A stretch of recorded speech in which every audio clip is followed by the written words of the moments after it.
Hey guys, Matt from Foulball Productions here. Thank you so much for joining me today. I hope that you're doing well because I'm doing phenomenally. Thank you very much. This is the 85th episode of the MFR podcast, and I thank you very much for joining me today. I hope you had a fantastic freaking weekend.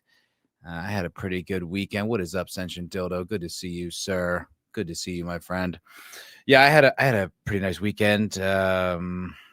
Oh, you know what? Real quick, I am sorry for not doing last week's show. I intended on doing it, but I had my buddy Mike in town, and it just didn't work out that way. I thought I'd have enough time to drop him off at the airport and get down here and do the show. It just did not work out like that. And the rest of the week was busy as hell too. So I apologize, but I'm here now.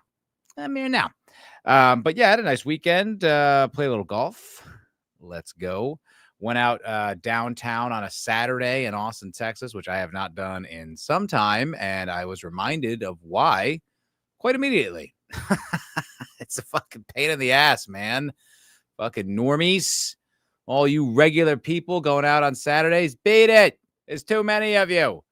It was F1, I guess, or whatever. It was a busy weekend. But it was nice, man. I play a little golf. My buddy also had a friend in town. So it was a nice little bros weekend. That sounded kind of gay, but it was fun. It was good, man. I haven't hung out with just like a straight up group of dudes, the way like when you're growing up, that's all you do. You just hang out with your boys.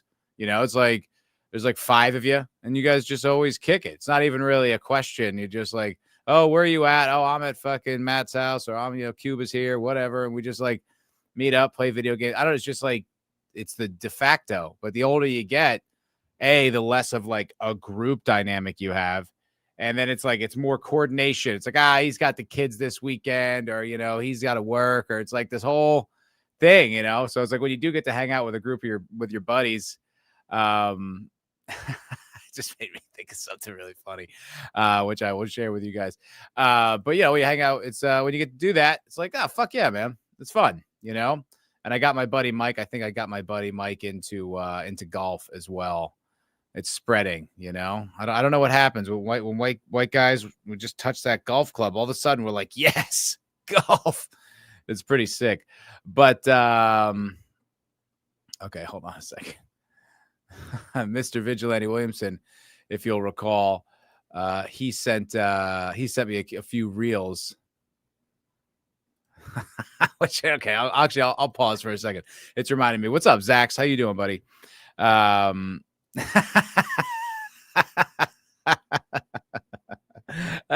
Hey, listen, they're not going to feed themselves, okay? And look, they'll tear themselves apart if I'm not there to shepherd them. Also, Mike did take his cat, so I'm back down to 2, like a normal freak, like a normal cat lady. Yeah, what's up, Peepers? How you doing, brother? Good to see you. Peepers is a guy, I assume, right? I can't, everyone's got like aliases, and I don't know what are they called, monikers, nom de guerres. You all have nom de guerres.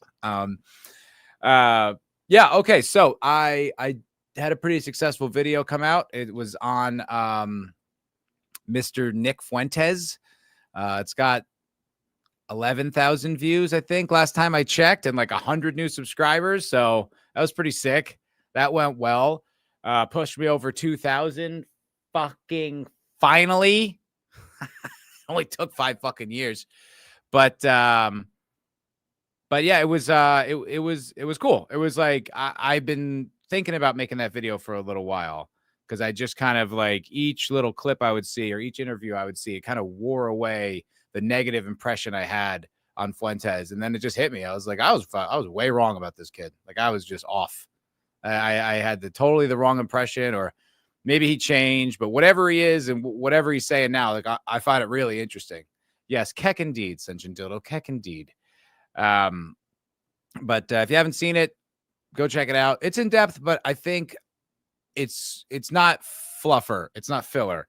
Like it's all like relevant. I think all the points and the reasons I included all the clips and kept it long, is earned. Mr. Vigilante Williamson, he saw my video and he shared with me some fucking clips. He's Sentient Dildo saying he's finally cleaning up his image. Maybe, but But if he said the things that he said on the Dave podcast and he had never said anything like that before, I think his fans would probably think he was a sellout. Sammy boy, Sam Whitfield, thinks he's a liberal plant. He does not think he's authentic at all. And I asked him like what he's basing that on.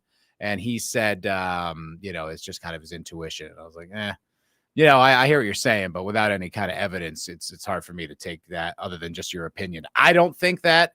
And if that's the case, man, they are going hard on this plant because boy, oh boy, have they done everything they can to suppress them. Like, you think they would debank their own plants? I don't think that they would, or have an assassin come to their house. It just doesn't seem likely. It's possible. I doubt it. But Mr. Vigilante Williamson sent me some clips. He's like, I don't know much about Nick, but I see these clips and they're hilarious. And I agree. Oh, for Christ's sake. Hold on a second. Dang it. I have it open on the wrong browser. I don't even know if I'm logged into Instagram on this browser. I'm not. I don't have it. The password saved. Oh, it's a whole thing. Son of a gun. Let me see. Give me one more second here.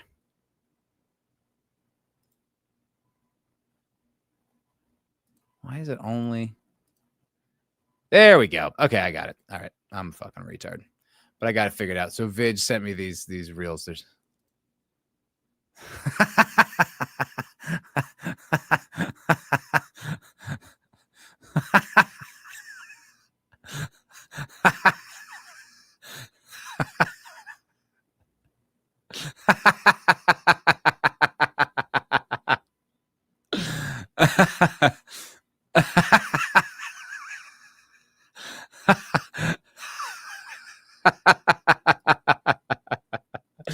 Go off, King. Oh, no audio?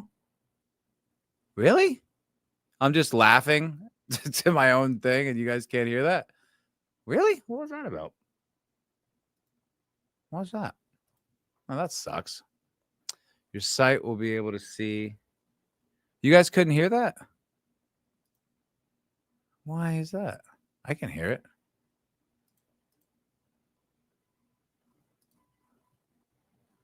Fuck. You can't hear that? Damn it. Son of a gun. I thought I hacked the system. I thought I got around it. It's pretty funny. All right. Bear with me for just 1 second. I didn't extend. This guy, Matt, he's so funny. All right. Hold on 1 second. Bear with me. Oh, for Christ's sake. You protect yourself with a wall of passwords so nobody can steal your shit. And then when you're on stream, it bites you in the ass, All right, give me 1 second. I think I have to do it. I'm using Opera, and I think I have to do it on that browser to share sound. I don't know why, but I'm not logged into Instagram on Opera. Oy vey. All right, give me a moment here. But now I have to enter a security code for Christ's sake. It's really funny. You guys are going to love it. You are going to love it. It's going to be completely worth this bumbling login sharing nonsense. Give me 1 moment. Maybe it's in my head. No audio. All right. Well, do you guys think he's a plant? Is that just Sam? He was really confident about that. I didn't get that impression. It'd be a fucking it's going hard on the plant. All right, now let's see if you can. It's so funny. Vidge is right. This is hilarious. Okay, let's see. All right. Can you hear this now? I'm just saying women need to shut up. Like that's honestly my position. It's like, get married, but women, shut up. I think anyone can agree women need to be told that. It's not like you can never talk again, but like women are talking too much now. Like it's enough already. Women are talking way too much. They're making faces. They're acting like bitches, and it's like they just need to shut up. I'm just saying women need to shut up.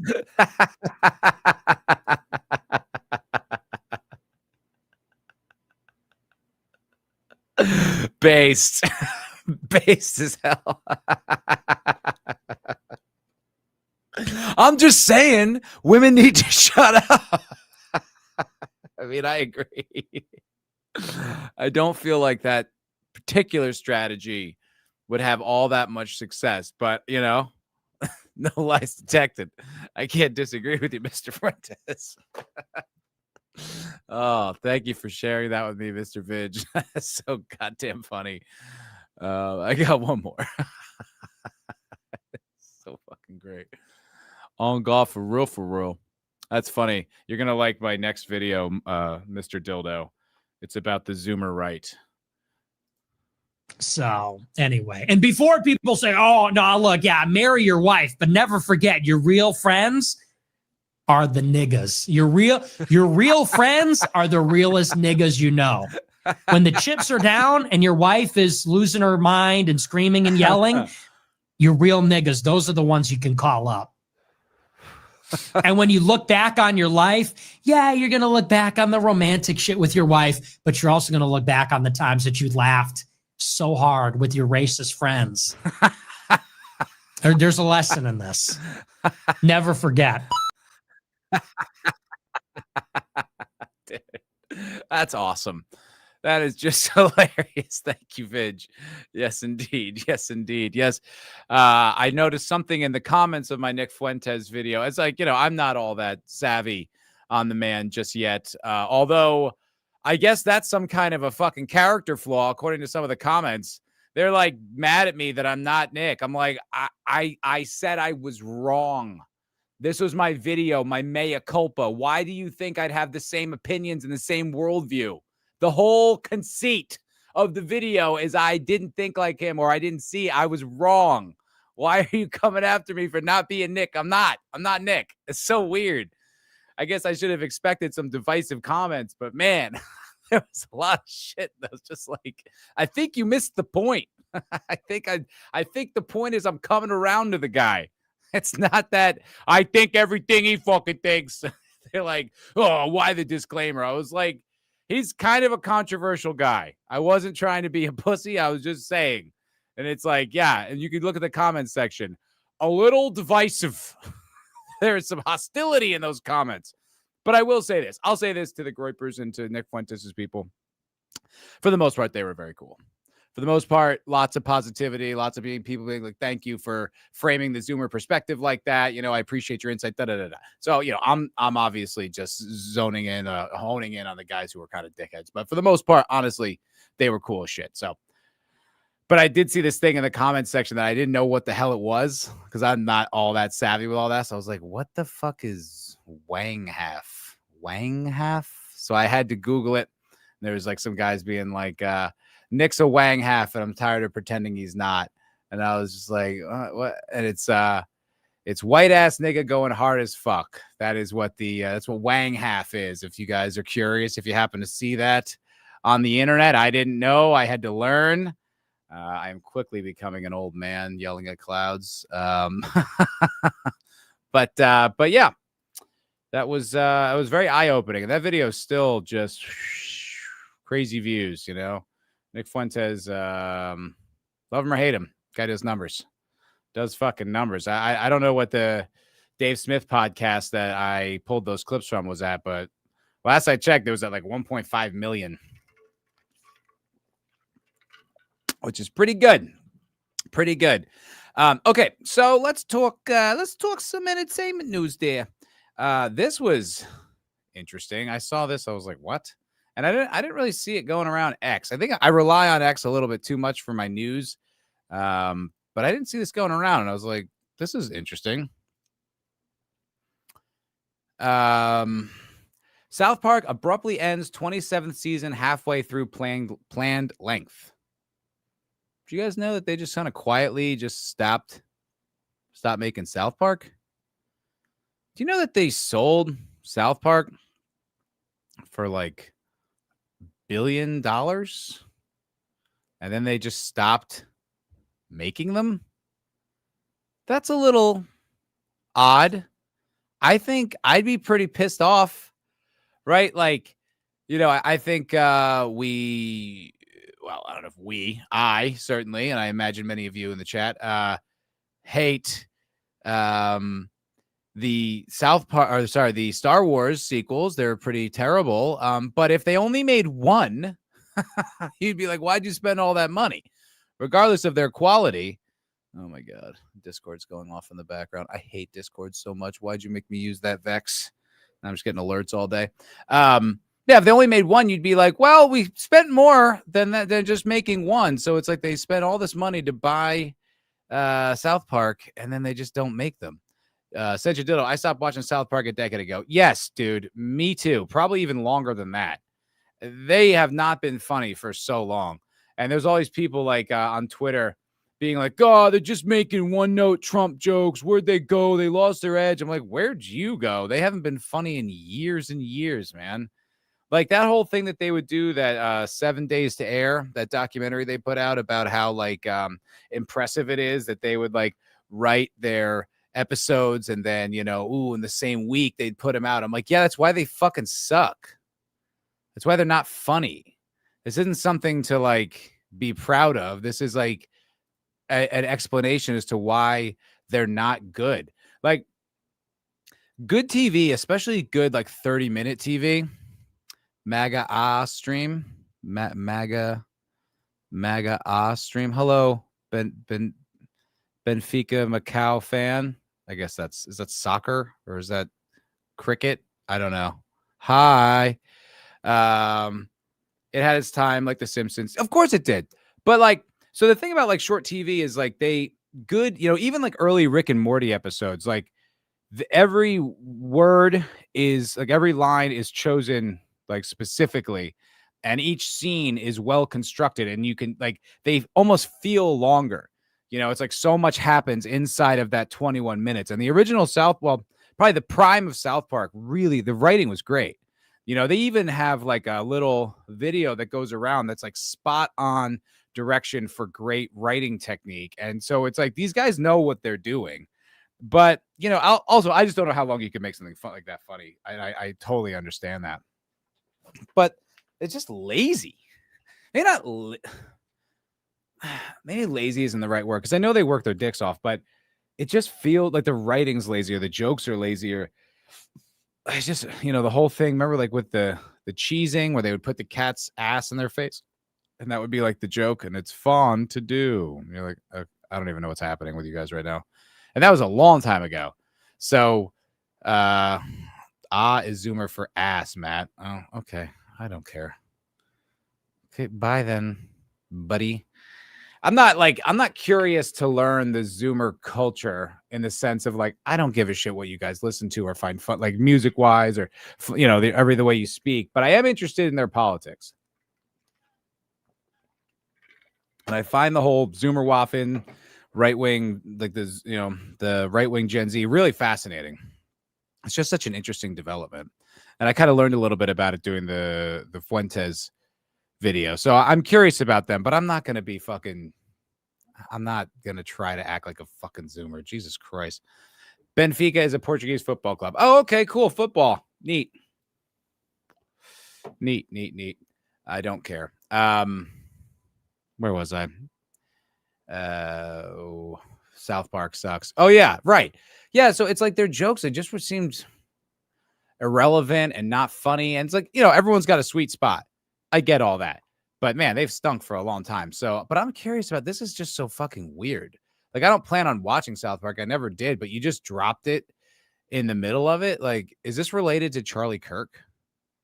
Is this like that whole, because like they parried him a little bit in their in some of their episodes? Is this because of that? I don't know. They have to live with all this gay shit. Of course, there's going to be a reaction. They have to live with all this. Are you talking about the Zoomers? I'm actually not following what you're talking about, but my brain is bouncing around in my head. So, right. Cause they had like the Charlie Kirk. Okay. So season 27 of South Park has abruptly come to an end after 5 episodes, $1 billion, 5 episodes. On Wednesday, South Park aired its 6th episode of 2025, Twisted Christian, but instead of being the 6th episode of the 27th season, it was released as the first episode of the next season. So they just ended the whole run of it with the beginning of the next season, bro, I think because they pulled the episode the week that Charlie Kirk got killed and they didn't air it. And he had been like a figure in this season, as I understand it. Obviously, I didn't watch it because it's not funny. But I wonder if they had some fucking dark storyline or if he died or something like that happened or so, like I wonder where they went with that because not only did they just pull the episode, they pulled the season.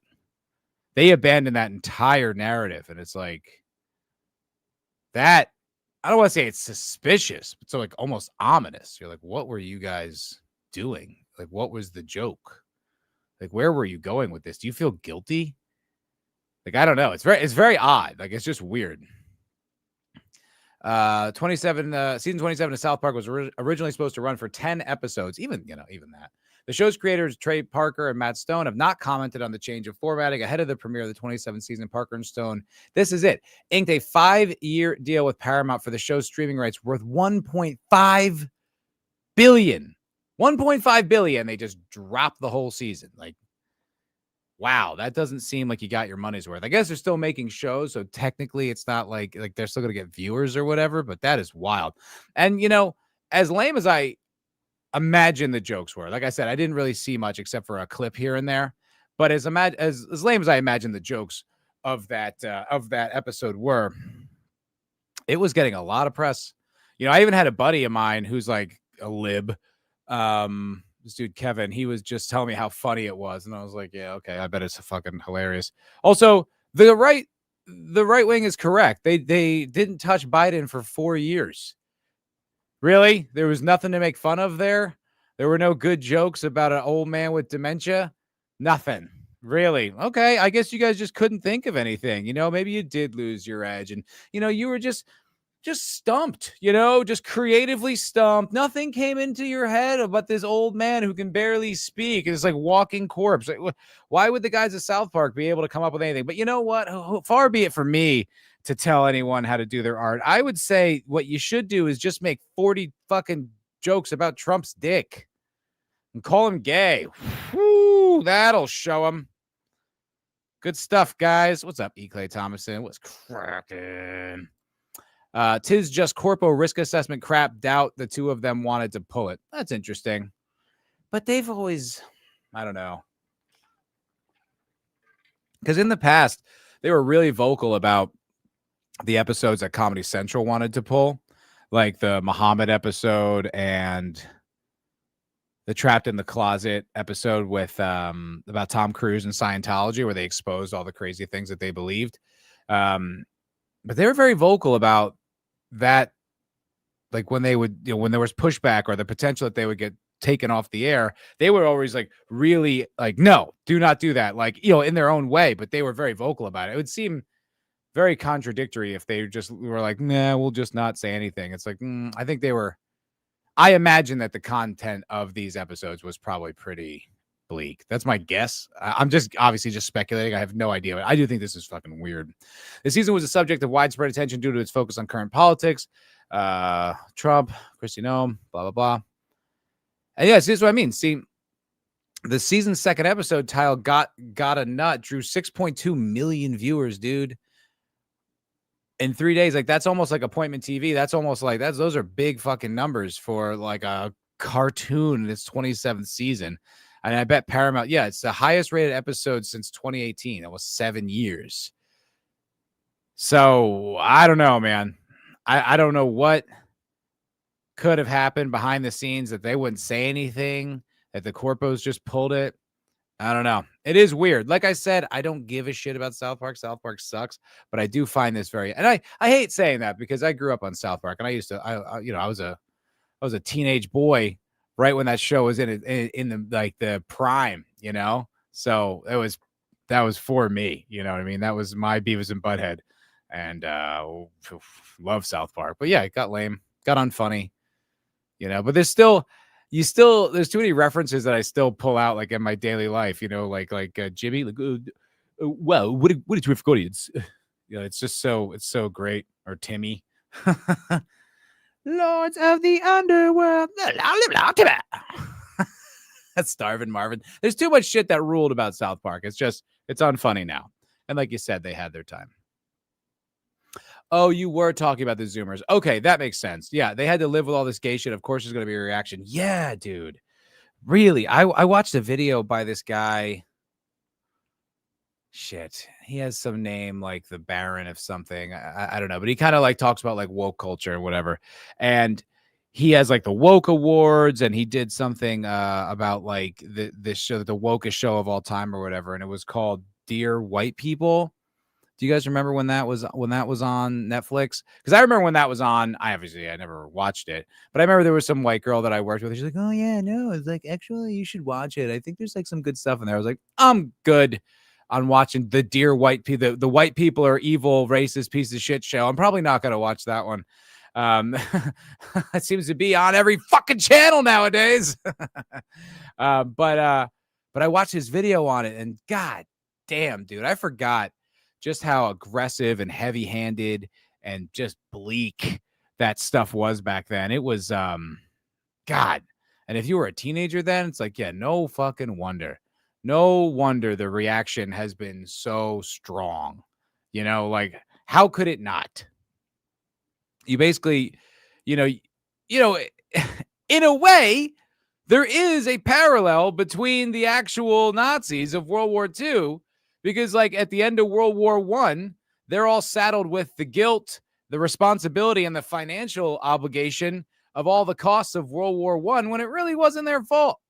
And the whole world hates them and all this. And then, yeah, it's like you put that on someone, right? You make, especially in formative years, you put that kind of hate, that sort of guilt on someone. They're gonna, yeah, they might come back like not loving you. They might come back a little more extreme and resentful. It's almost like you'd think, it's almost like they planned that. It's almost like that was the goal, because it's like if you thought that through, you'd have to be like, well, some people are going to have a more extreme reaction, right? It wouldn't just be like, well, no, everyone will just fall in line. It's like, are they that dumb? It's like, I mean, they are that dumb, but are they actually that dumb? I don't really know. I heard how racist it was. Oh, the Dear White People. Yeah, it also looked just awful. Beyond just being woke and racist and gay, it just looked horrible. Like there's really nothing here. It's just, it's kind of like what some of those South Park episodes, which are really just the most thinnest of plot, so that the creators can say what they think and pass it off as entertainment. It's kind of like, I think that's what the whole Dear White People thing was. Obviously, I never watched it and never would because gay, but it was a good video. The guy really broke it into. I wish I could remember what that guy's name was. There's so many YouTubers I listen to, but South Park has become SNL. It's all anti-Trump and no funny. Yeah, I mean, at this point, I wouldn't even make Trump jokes if I was like this triggered lib who hated Trump. I wouldn't even make the jokes, to be honest. I would just stay away from it, because it's like, A, it's boring. Even if you hate him, it's boring. And B, it's like, what do you got? Like, what do you got we haven't heard? Like, what's funny? Like, how are you going to make this funny? Again, like the most tired premise, man. It's like, oh, all right. It's like Lorena Bobbitt jokes in the 90s. You're like, okie fucking dokie. We got it, guys. We heard you. It's like, I don't even know where you would go with it. It's almost like, it's almost like, don't even touch it for comedy's purpose. Could it be more run ragged? No. It's the cringiest, whiniest shit ever put to screen. You've seen it? You've seen Dear White People? That's fucking hilarious. I never even bothered. I never gave it a shot. I did watch a show from around that time, because it's spooky season. I watched The Haunting of Hill House. I think that's what it's called. Pretty good. Horror is not normally my thing, but it was a pretty good show. It's really more like a family drama, and the ghosts and the hauntings are kind of more of like mechanisms inside the show. So I don't want to say plot device, because that's not quite accurate, but it because they do matter. It does matter to the story, but it's really not about the haunting. It's more about the family drama. It was like an interesting take. I don't think I've ever seen a movie like that, where it's like there's ghosts and scary shit, but it's really just there to talk about all the family strife. And I was like, no, that was pretty clever. It's a little slow, Not quite as scary as I would have liked. Lots of jump scares, and some of them were fucking terrifying. But it wasn't actually like a scary show. It's really more about the family drama, and it was good. It took its time. It's very patient. But I was also compelled by it. I didn't find it boring at all. Haunting of Hill House is very good. Yeah, fuck yeah. Saw episode 1 of Dear White People. Had to get my spine realigned from the cringe. Yeah, I imagine that's got back-breaking cringe. Yeah, it was like, even then, I was very aware of all the propaganda and things. I kind of felt like I was on my own back then, where it was just me who noticed, because I was living in LA and everybody like around me was just, oh, it's great. No, I love Ray. Ray Skywalker's fantastic. The new Ghostbusters. So it was just like, when I noticed it, I just had to kind of like quietly notice it. But even that, I was like, I'm not. I'm not watching this shit. Get the fuck out of here. Why? Oh, another racial lecture? Well, I haven't had one in about 14 minutes. So I think I am due. I am due for another lecture on what a piece of shit I am for being a white guy. Yeah. And it's like, I can't get enough. It's like when you're addicted to a video game, you just can't get enough. That's how I felt about it. Anyway, yeah, Haunting of Hill House was good, and I've been watching, and Zach's, hello Zach, speaking of which, I've been watching a show he recommended called SAS Rogue Heroes, which is a pretty solid show, actually. It's a World War II show about the SAS, this sort of invented unit, the special forces unit in North Africa in World War II. And that's pretty good. It has like a different style, the show. It's very rock and roll is kind of the vibe. Like, it has like, it's what's that word? Anachronistic. Music's a little anachronistic to the time, because it's like AC/DC and like the Clash and the Damned and shit, which I was like, sick. But I think it's more like they use the backdrop to like tell a cool story, instead of being like kind of pensive and historically reverent. Like, it's more, I think it's a little more of just a rock and roll take on kind of like a World War II story, which, may be a little insensitive, but it's been 80 years. So I feel like we can try different things with it. And it's by Stephen Knight, who did Peaky Blinders, I believe, and a good movie I think it's called Locke, with, what is that guy's name? Bane.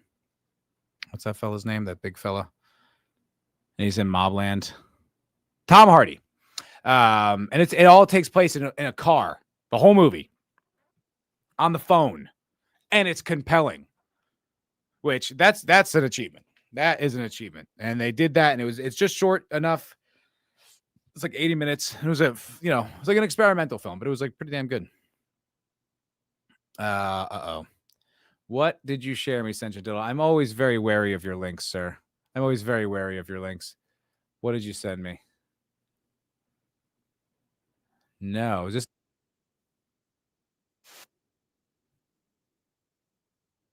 Hold on, I am. Oh, it's a month ago. The Lowdown. I don't know anything about this. Is it good? What's the story? What's the deal? I don't know. I don't know anything about that. Do you like it? Is it something you're enjoying, sir? I haven't seen it. I don't know anything about it. I did see this. I did see that they're gonna do a Stallone biopic with a guy. This guy, he's an Italian kid, and I grew up with a lot of Italian kids. And this kid is playing not only Stallone in this movie, but he also played Al Pacino in the Godfather show. Bruh. His greaseball parents are going to be, I could not be proud. His family, oh, he's playing De Niro, or he's playing Pacino and Stallone. I mean, come on. That's like playing the Pope and Jesus. Haven't saw it yet. Play the trailer. I'm going to have to fucking. All right, fuck it. I will. Why not? I'll have to dispute it that it's not a fucking copyright claim, but whatever. Okay, so this is they're doing a Sylvester Stallone biopic, which biopics are pretty gay. I think we all sort of accept and understand that, but pretty interesting because Stallone keep on punching. Sylvester Stallone cheers on lookalike actor playing him in new biopic Keep Punching. And look, to be fair, Stallone does have a great story as who he was as a dude, like his come up on how he made Rocky and all that and sold his dog and then got him back. And all those stories are really good. They probably would make a good movie. What a boosh. Oh, I know the ads, brother. The ads. I know. What's up, Boosh? How you doing, my friend? Boosh McFadden. What is cracking? E-Clay, I didn't like season 2 of SAS as they inserted a girl boss character. I didn't like it. Are you talking about the Resistance member lady? Yeah. I haven't finished that season yet. I think I have like 2 episodes to go, so I don't know how impactful she is. Or, well, there was one thing they did. I guess it's a spoiler, so I shouldn't talk about it, but it was just like they did something and then they undid it, and you're like, what was that? You know, like that character was made up, and then you did something with her, and then you undid it as soon as the season started. You're like, what was that? But it was, what's up, Ruben? Nadia's here. Hi, Nadia. Don't lie, Matt. I saw you at the No Kings with your pink hat. You know what's funny? I know you're trying to make a joke, but I only tend to laugh at funny jokes, Nadia. But you know what's funny is I would actually want to go to one of these things. You know, I would actually like to see them in person. I bet they'd be really interesting. And I would definitely bring me with something to talk about here. I could get some clips. I mean, shit. Just going to the town of Seattle, right? I came back with a whole segment where I was able to talk about those ridiculous stickers and shit that I saw around the town. So I bet if I went to the No Kings March, I could probably bring back some really interesting stuff. I don't think I would do man on the street interviews because I don't really care. And golly, is that content overdone? But I think I would probably go. I watched a compilation of a certain demographic screaming about the they EBT and saying the taxpayer work for them. That's a man, woman. They's done work for nobody. I don't know. Were they Irish, Boosh? Or was that like a Lithuanian accent that you were going for there? I'm not sure. Anyway. Nadia just admitted to being at the No Kings Boomer Grinch Fest. Yeah, that's right. Yeah, Nadia, gotcha. Got him. All right, so I guess let's get back to it. They're just doing it. There's not really much to this. I just thought this was kind of sick. And this guy does look a lot like him, doesn't he? Really looks like Stallone. You know, keep on punching. Stallone's had a pretty cool resurgence in the second, in his later years with Tulsa King and stuff. It's like, yeah, cool. And he kind of, I think like he went back and forth between kind of being like, not a joke, but a little like a tier below Schwarzenegger. He would oscillate, but now it's like he's just kind of royalty. We're just like, yeah, we fuck with Stallone now. Just sort of is what he is. Are they going to show Sly doing gay porn? I hope they do. Not that I want to see it, but I hope they cover that because that happened. He did do porn early on in his career.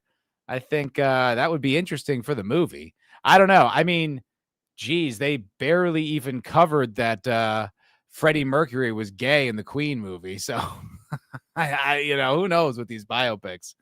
Who fucking knows? I bet it would stink. That not like just a bad time, but they look like they would smell. Oh, are you talking about the No Kings things? Yeah, we will definitely get there. Let me see here. I wish Cotton was here because I have a mea culpa with him. I guess I could just message him, but I'll see if he shows up because sometimes he shows up late. But I definitely have a big mea culpa with him. All right, since we're talking about it, I guess I did not do gay porn, Ruben Christopher Haynes. I did in fact wear a dress in a commercial. That is true.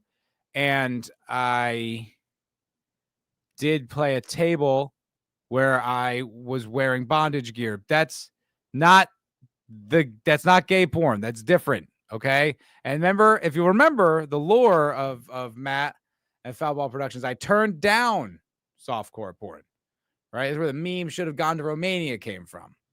I should have, I turned down lots of money for softcore. Okay. So don't be throwing slander around there. If you're going to insult me, you better be accurate, buddy.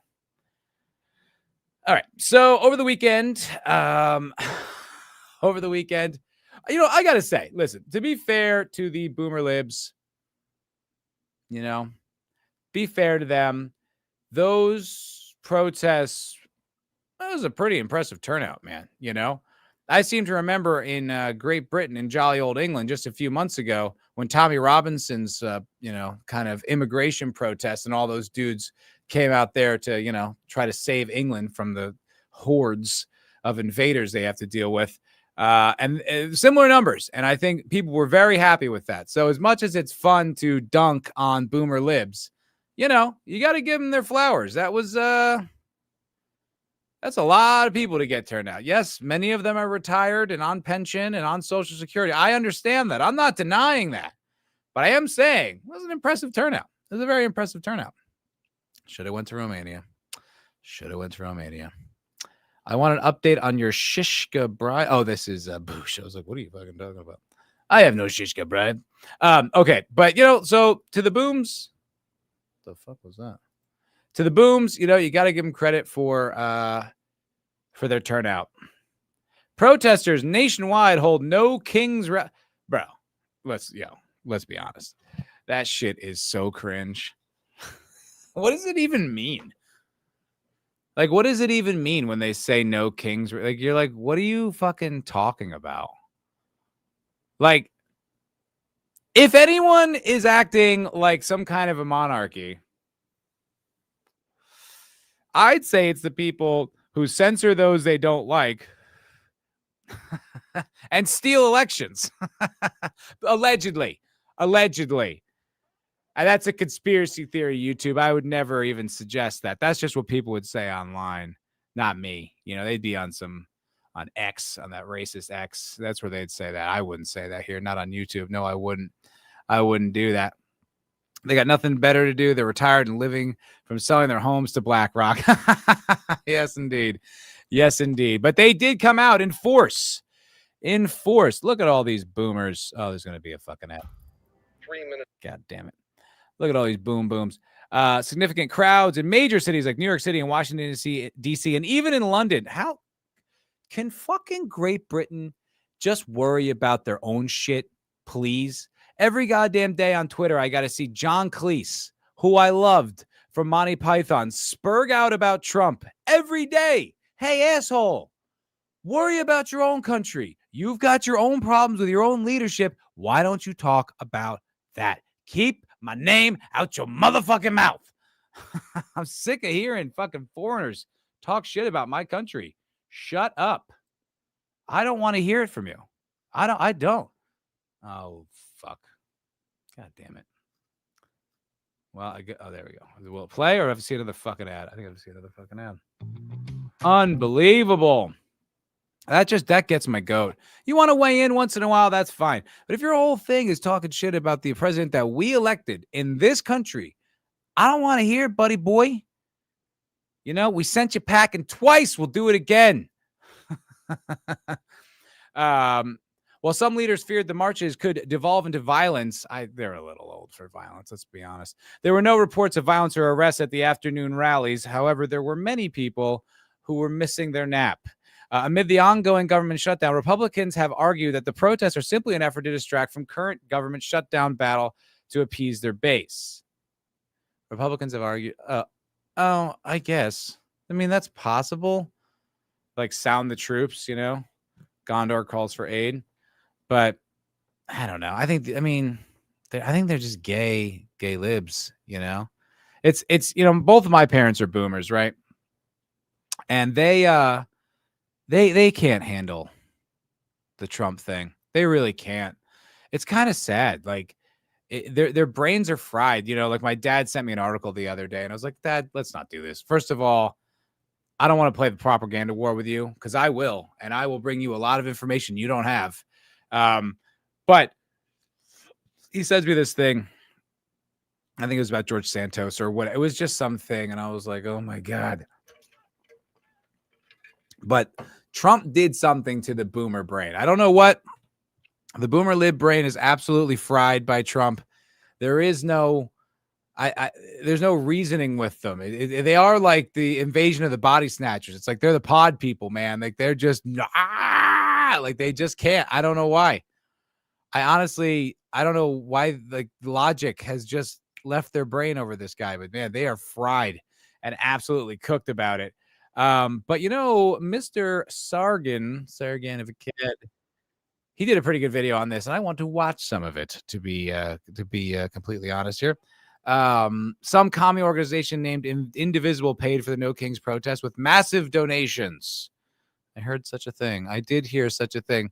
You have 2 women, Ruben. Yo, what a Mac Daddy. You all know Ruben's the ladies' man. We knew that. I think John K hates the UK too. Well, then fucking say it.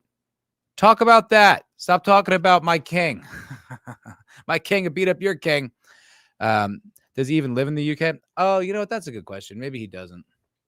I just imagine him over there in London or something. But you're right. You might live here. What? Your colony is gay? Excuse me? My country is the best. You got to put up with the colonies bitching a bit. Yeah, I guess so. I don't mind a bit. I just like every day. Fucking, I'll slap you, old man. Keep my name out your mouth. I remember when idiots cried about Brexit and then the British pound overtook the dollar. Yeah, idiots. That's the thing. This is why I'm smart and everyone else is fucking stupid. No, but this is like I think that was like one of the first tests of propaganda, you know, one of the big first tests of propaganda, because I remember like, it was kind of like the alt-right, you know, when I first heard about the alt-right, I didn't know what it was. I was like, what's the alt-right? And I Googled it, and all you got was 40 articles being like how bad it is. You're like, okay, that's probably not the whole story though. And the same thing with Brexit. When you looked up Brexit online, it was like every single article is like, it's racist, it's white nationalist, it's this, that. And you're like, okay, it's probably not that though. I'd like to hear the full story if possible. You know, it's like, but that's like, for me, it's like instinctual. I'm like, oh, well, there's no way they're all telling the truth. And you can't, like, that's obviously a lie on some level. Yet, you know, lots of people, like, they're just like, oh, well, I guess Brexit's bad, or going about their day. And I was just like, are you an idiot? Like, you think that was a coincidence that every single newspaper has the exact same take on it? Really? That's just that they just all went to the facts and they all agree. Really? Okay. That's rare. Yeah, I don't think I could get 7 people to agree on where to go to, what bar to go to, but somehow all these news outlets could agree on this gigantic divisive topic that they voted on. So the people of Great Britain voted, decided to leave, and yet there isn't a single news outlet, there isn't a single source of information I can get that's even just explaining it without slanting it. That seems on the up and up to you? That's not suspicious? Great American Empire. Gay. Yeah, I do think the Great American Empire is gay. I fucking hate it. I don't really think we need to do it. I think it just costs us money. It's just fucking end of history nonsense that we have to do. Why do we have to do it? Marjorie Taylor Greene is right. Speaking of which, watch my video on Marjorie Taylor Greene. It hasn't done the views. I don't think I produced it quite as well, but I think the information is just as interesting. I kind of like her. I kind of like MTG. I'm a fan. Stands up to Israel. Based. All right, let's watch Mr. Sargon. He did a video about this. He is the man. Of course he is. Of course he is. Alt-right just meant people who were against the conservative ink from the right. Yeah, no, I mean, I know now. I just mean at the time, I didn't know what the fuck it was. I'd never heard this before. I'd never heard that term. I was like, alt-right. I was like, well, that's interesting, you know, like an alternative to the right, like the kind of, because I had been such a lib for a while that I was like, I can't, like, because I still disagreed with like the neocon right. You know, I still disagreed with what Bush did and Cheney and Rumsfeld and all those guys. I whether or not I was becoming more culturally conservative, I still couldn't go on board with whatever those people were doing. So when I heard alt-right, I was like, oh, intriguing. Like, what is that? And they're like, it's racist. I was like, it probably isn't all that though. Yeah, that got labeled white supremacist so fast that had no chance. Alt-right means anything to the right of Mao. Well, yeah, that's the thing people started to realize. That became the meme where they had like the authoritarian and the liberal, and it was just like this tiny little like authoritarian left, and everything else was alt-right and fascist. And you're like, okay, well, never mind then. All right, Mr. Sargon. Strange setup, but I'm obviously traveling at the moment. Sorry for the echo in here. It's not my choice, and there's nothing I can do about it. But I wanted to talk about the No Kings protest that happened a couple of days in America, because these were just boomer-tastic, and the whole thing seems to have gone off without a hitch and was genuinely quite funny to watch. So we're told by the BBC that millions turned out for the anti-Trump No Kings protest. Now, you may have seen people saying, well, they're using recycled footage from 2017, which they probably were. But I suspect these were quite large protests because... Hello, Listless. Good to see you. Having cereal for dessert, classy as fuck. Indeed. I think that is classy. I'm with it. Classy AF. This is, as far as I can tell, the hippies of the 60s coming out to whine about things that the young folks simply don't really care about. Them and their... So this is like, it's kind of... Last night I did Zax's show for a little while. He did a makeup circle of jerks, and we did a video on Don Lemon. And it's like, obviously Don Lemon's a retard. So as much as I loathe the mainstream left in this country, I will not put them all to the level of Don Lemon. But the crux of their whole thing with the immigration law is like, they just don't like the law. So they don't feel it should be enforced. It's like, that's really, really not how it works at all in any capacity. But that seems to be in their minds good enough. It's like, oh, well, the celebrities say it, the mainstream slop politicians that I follow, they say it. So for some reason, that's good enough. It's like, that is not how the law works, idiot. There's plenty of laws on the books that people go along with that they don't like. You think everyone likes paying taxes? I fucking don't, especially not the way where our taxes are distributed to. I don't like any of that. There's plenty of laws I don't like, but I follow them anyway because it's the law. Just because you don't like a law doesn't necessarily matter. But the thing is, in this country, we actually did want this law. We wanted it enforced. It's exactly what we fucking voted for, without any hyperbole. Like, I would concede that there are certain ways that the Trump administration is handling some of this stuff that I don't love and a lot of other people don't love. And we will I have a specific story I'm going to get into after this one. But we still want this. This is still what we asked for. We wanted massive deportations. We wanted the border secure. Dude, the border is so secure, you don't even hear about it anymore. Doesn't even come up. He shut that shit down. Now it's just about getting all the illegals out.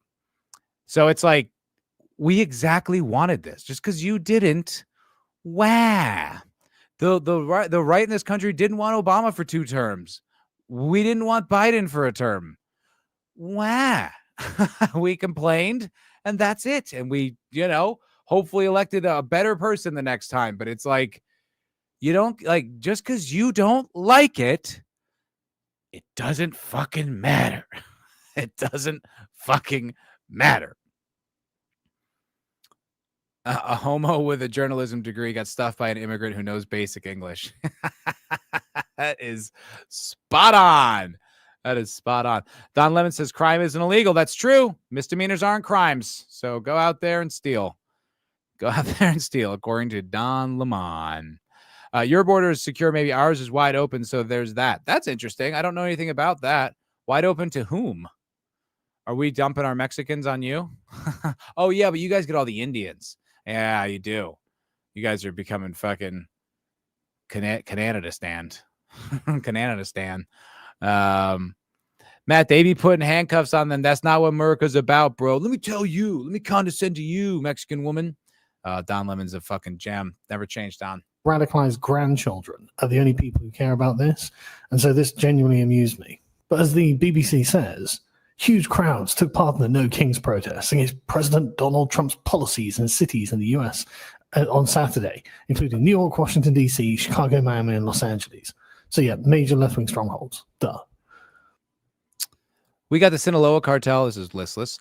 We got the Sinaloa cartel up here making all the street candy.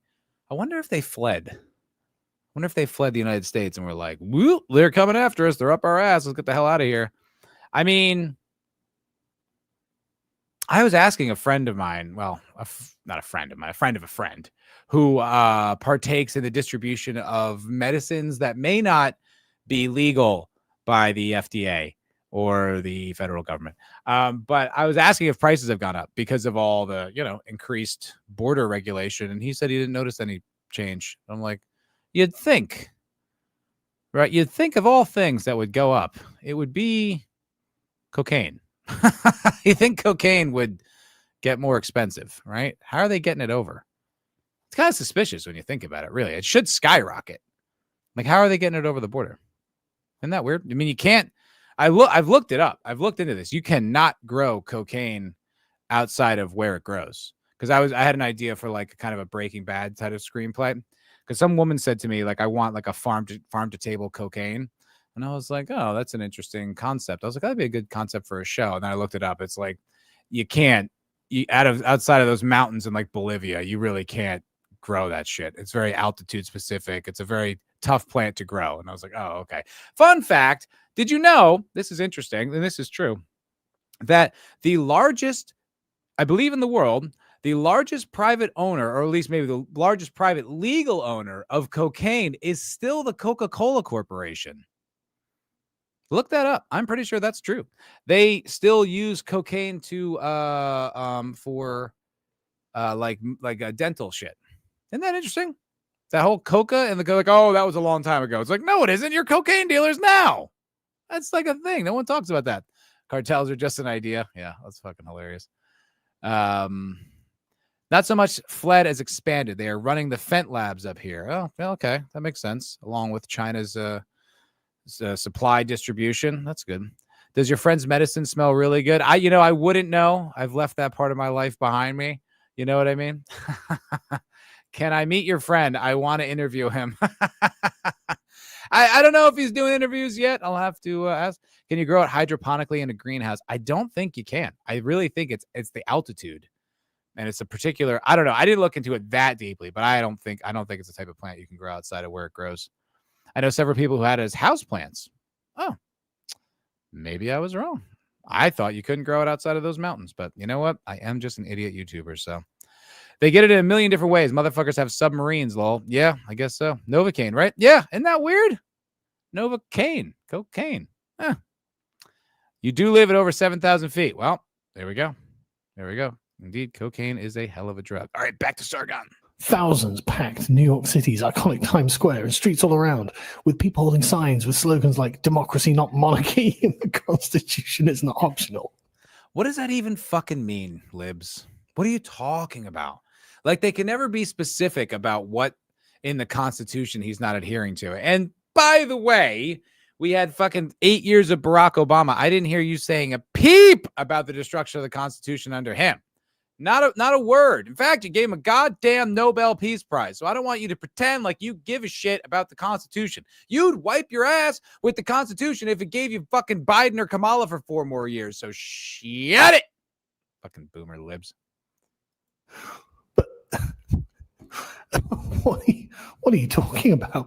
Yeah, Trump is constantly engaged in a legal back and forth with the judges in the United States who are contesting his abilities as weighed up by the Constitution. In fact, some might say it's becoming a bit of a problem because it is presenting legal challenges where there ought not to be legal challenges. One might also say that the government colluded to accuse him of treason and then tie him up in lawfare, including 48 felony counts they tried to pin on him. Sorry, does that just sound like a free and liberated society? He's the king. He's the monarch. You fucking people. I mean, it's like, why is there no one on the left who's smart or can articulate, or why don't I know who they are? If they exist, there has to be. The left can do better than this. Like, it's like there has to be better arguments than these people have. But these guys, this is what they got. Is what they got. They're like, we don't like it. It's like, we don't fucking care if you don't like it. It's not really the point. Hot take, but I would take a king over Kamala or Biden. I'd take fucking Kim Jong-un over Kamala or Biden. If the Constitution wasn't optional, 90% of these tards wouldn't be able to vote. OG base and true pilled. OG base and true pilled. If the Constitution wasn't optional, 90% of these tards wouldn't be able to vote. What does that mean? I'm not sure I understand what you're saying. If the Constitution wasn't optional? How is it optional? I'm not sure what you're saying there, Mr. Dillo. And in fact, many of the things that they're complaining about, such as the overturning of Roe versus Wade, were not Trump's decision. They were the Supreme Court decision, a body that is outside of his power and constantly makes decisions against him, in fact. So this whole thing is just really, really funny. Are they still bitching about the Roe v. Wade thing? Are they still complaining about that? Didn't that happen under Biden? Like, I get it. It's your thing. I understand. But that isn't like monarchy. Quite the opposite. Is 7 judges outside of the purview of the president, to be completely honest. That's sort of the opposite of monarchy. That's not even oligarchy. That's a republic. That's kind of how it's supposed to operate. I'm retarded and speaking in a second language. Oh, fair enough. Because nobody is saying that Trump is a king other than a very, very, very marginal fringe on the right. Because I don't know whether this is something that's self-evident from the name or something, but the Republican Party is not a party of monarchy, actually. And Donald Trump is just showing that you can be an effective right-wing or Republican executor and not... Does the left have any political argument other than hyperbole? You're racist, you're Nazi, you're white supremacist, you're fucking this, you're Hitler, you're that, you're a king. It's like, can you just engage with the arguments like a fucking adult? You can make arguments. There are arguments to be made against the mass deportations. I probably wouldn't agree with them, but there are intelligent arguments you can make. And look, there's also plenty about the Trump administration that we on the right do not like. Why don't you fucking idiots actually go after that stuff? I mean, they're going after the Epstein stuff pretty hard, which I get. You have to. You can't just leave that one lying there. You know, that you should. And even the Gaza thing, it's like, yeah, we have peace for now. You know, it's not my father's calling me. My boomer lib father, his fucking ears were burning. But it's, you know, all that's like his collusion, his working, his cooperation with Israel. The Israel thing might be the only issue that the left and the right in this country pretty much unilaterally agrees with, that we don't want them involved in our government, and we certainly do not want to be running any fucking of these wars anymore. So why don't you go after the shit you actually have on him? But no, you go after this shit that the rest of the country actually wants. You fucking idiots. So stupid. We don't want a king. We want thousands of unaccounted managers ruling over us. Yes, absolutely. We want a fucking president who signs bills with an auto pen that we're not even sure who's in charge of. That's what we want. That's what we want, a massive, faceless, unaccountable bureaucracy. That's what we want. Yeah. That's democracy, everybody. That's democracy. The king. And this would be even more silly if... And I would say this, and I don't know if this is true. This is just off the top of my dome. But in my impression, this Trump administration really is the most transparent administration I can think of.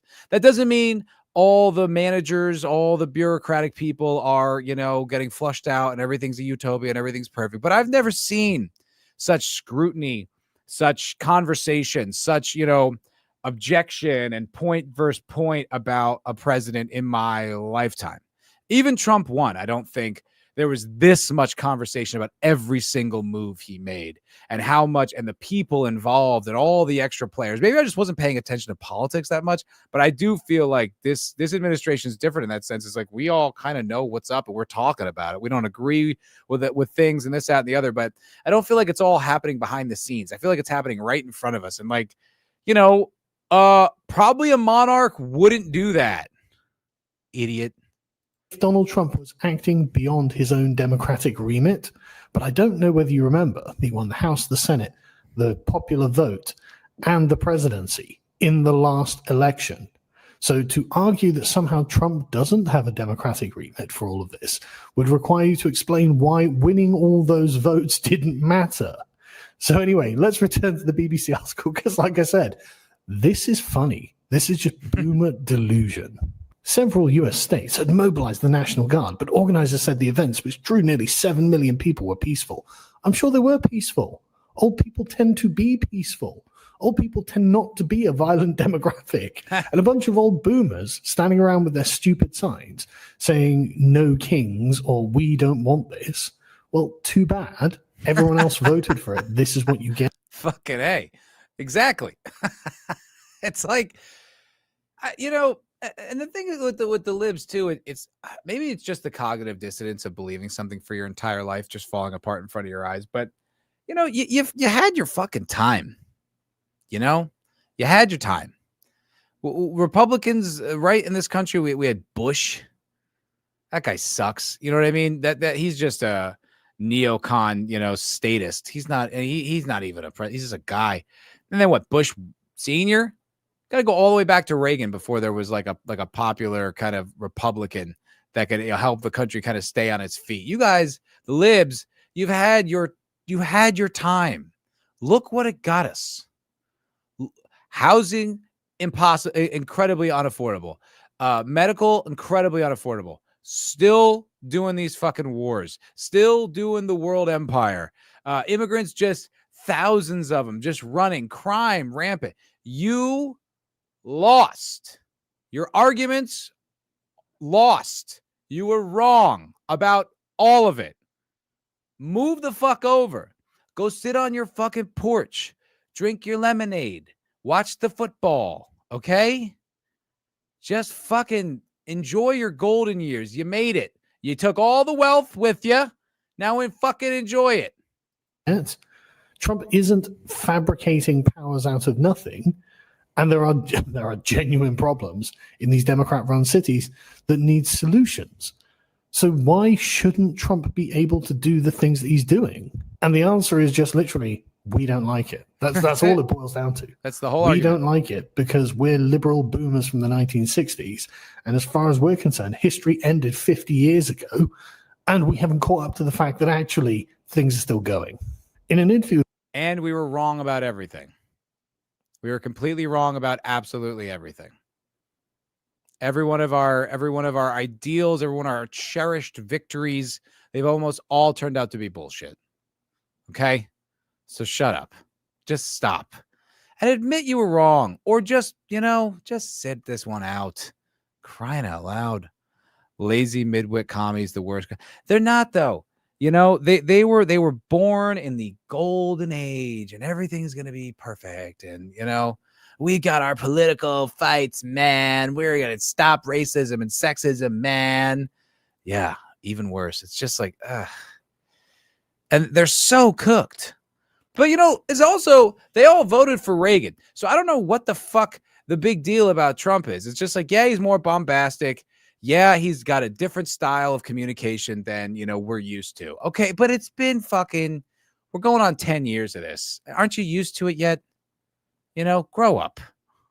With Fox News set to air on Sunday, Trump appeared to address the rallies. A king? This is not an act. They're referring to me as a king. I'm not a king. Yeah, I imagine that he thinks that if he was a king, he wouldn't have so much institutional resistance. Because, take, for example, the example of Britain. We've got a long and complex history with monarchy and the legal and political institutions of the country. But technically, it's the crown courts. Technically, it's the Royal Navy, the Royal Army, the Royal Air Force. Technically, it is the king in Parliament that sits and governs over us. So technically, if you're a king, all authority actually flows from the king. And theoretically, the king is, as the source of authority of the institutions of the country, can override them if he wishes. Now, of course, there's a long conversation and series of arguments to be made about that, because, of course, we in Britain have a complex history with that. But the point being, there's just nothing about Trump that screams king, actually. To be honest with you, he more screams sort of just European strongman, kind of like Orban or someone like that. Again, not a dictator, not a king, someone who's elected, been out of office and elected again. In fact, Trump's arc is kind of... Kings are nationalistic, acceptable. People make jokes. It's like I was talking earlier about like the Zoomerwaffen, and they could not, like, you think we're disillusioned? Those kids are disillusioned with the grand liberal idea. You know what I mean? Like they're having none of it. I'm still deconstructing some of this shit in my head, like realizing I think in these terms, but like they are over it. They are not into the system. They are not into the way the country's going. They have their own fucking ideas. And I tell you what, in 10 years, when they're like in the position of all my peers, when the millennials are a little bit older, the country is going to be very interesting because there are going to be a lot of very strong-minded, politically like educated people in government and in power. And we are going to be looking at a very interesting society because those kids, man, the way they talk about shit, the way they're keyed in and dialed in, it was like they were shot out of a cannon, man. I don't even think I got this politically. I was savvy and smart I guess I'm still probably not. And like, back then I don't think I was, I was interested, but it was like, I didn't have this like vision for like my life and the country. These kids do. They really do. It's interesting as hell. They have no plan. This is the boomers. They have no plan, or probably the boomer Dems. No policies or ideas. All they say for the last 9 years is Trump is bad. That's the whole party, and they're wrong about literally everything. Yeah, and in addition to being wrong, the majority actually knows it this time and disagrees and voted accordingly. We don't want you. Is it not clear? You are wrong. The grand liberal idea is a cancer of the mind. I would agree with that. Yeah, I'm starting to learn that. I didn't realize, I think it was, you used to say that, Dildo, I think, early on in my political evolution, just how kind of like everything is like just a dichotomy of liberalism. And it's like, that's actually true. I never really thought of it like that. But in the realpolitik nature of the discussion, that's true. It's just, it's not even introduced. It's not even a concept. It's like, you're some fringe radical if that's what you think. 10 years seems like a little too far out to plan anymore. Things are shit now. I mean, yeah, I guess living in Canada, I would see that. I would definitely think I'm not nearly as optimistic. Like when Trump got elected this past time, like, bro, I was like, let's go. It's America's time. You know what I mean? I was like, pure optimism. Probably not as much now, but I am still optimistic about the future. I am still hoping that things turn around. We'll see. The Israel thing is a big thing. I did that video on Marjorie Taylor Greene, and holy shit, the amount of politicians who take AIPAC money is reprehensible.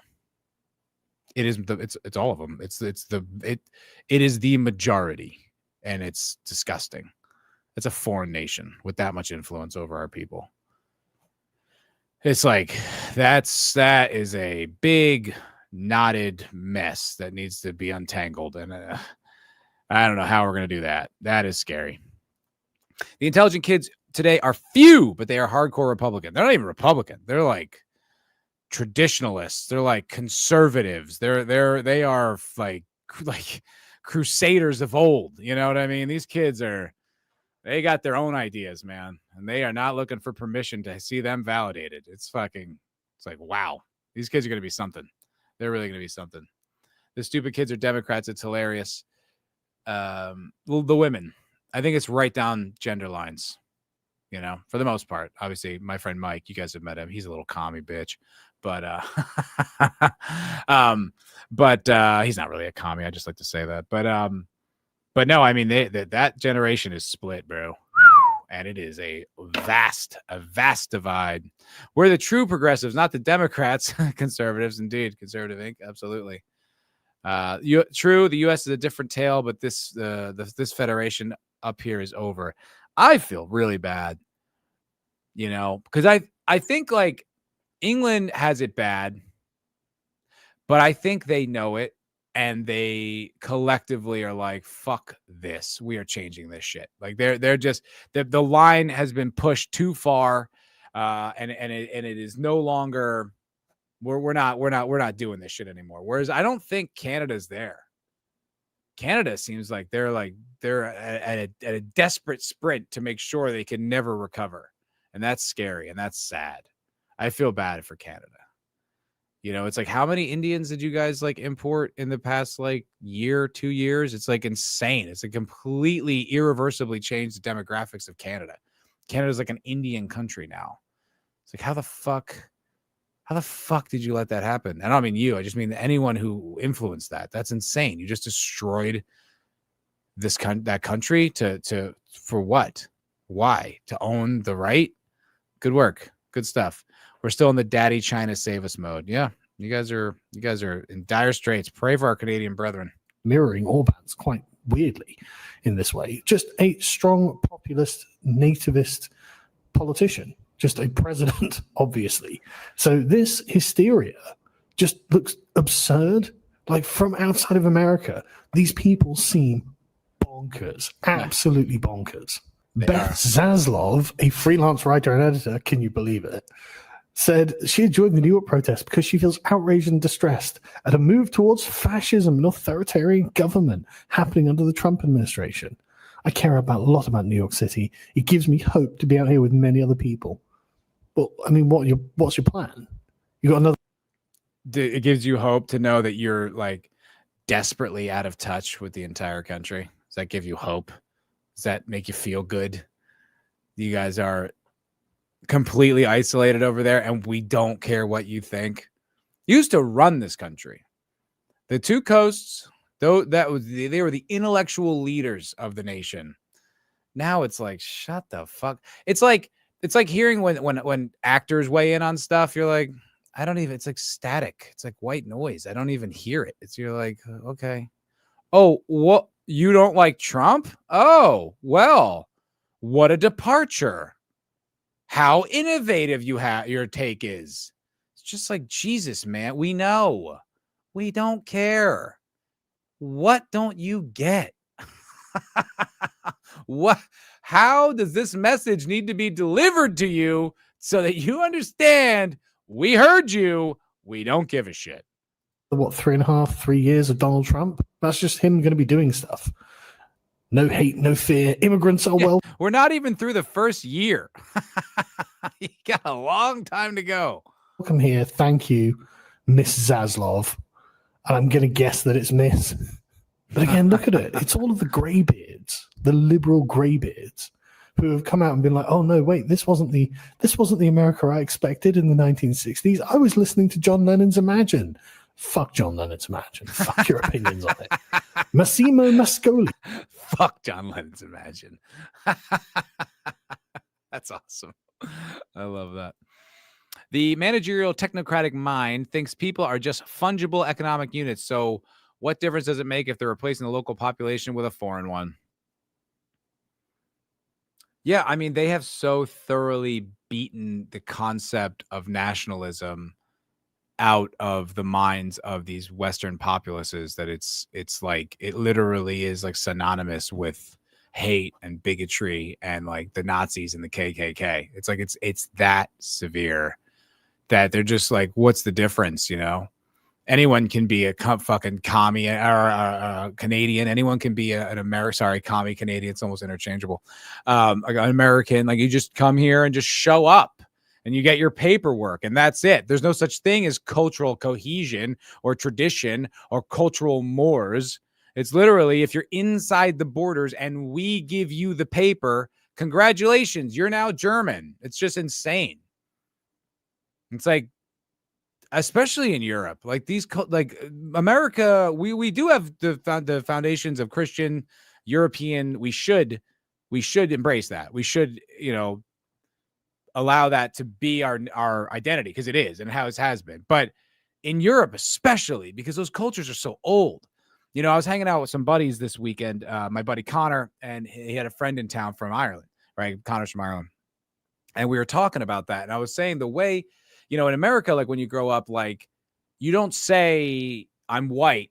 They're like, what's your background? You say, oh, I'm Irish, Italian, Hungarian. That's me, and people, oh, I'm Italian. Like, that's how we talk about ourselves. Like that's inside of our culture. That's how we were. Oh, I'm Polish, I'm German, I'm this, but we're obviously not from those countries, but our ancestors are. That's how we identify, right? As we identify with the ethnicity of our ancestors, right? Like we don't even really, because our roots aren't even that old here, I found out my roots going further back in this country than I realized, but it's still not that far. 150 years, not we're on the fucking Mayflower. I'll tell you that, you know? And so it's maybe 150 years, and maybe a little bit more, 175, but that's not the same thing as like Ireland, which has thousands of years of history, and Germany and all these countries. They're old, and they have like deep cultural roots and cultural connections, and they're just wiping it off the fucking face of the earth. Like Paris is not Paris anymore. It's crazy. Just getting rid of these places, just turning it into a homogenized slop. It's fucking repulsive. The line must go up.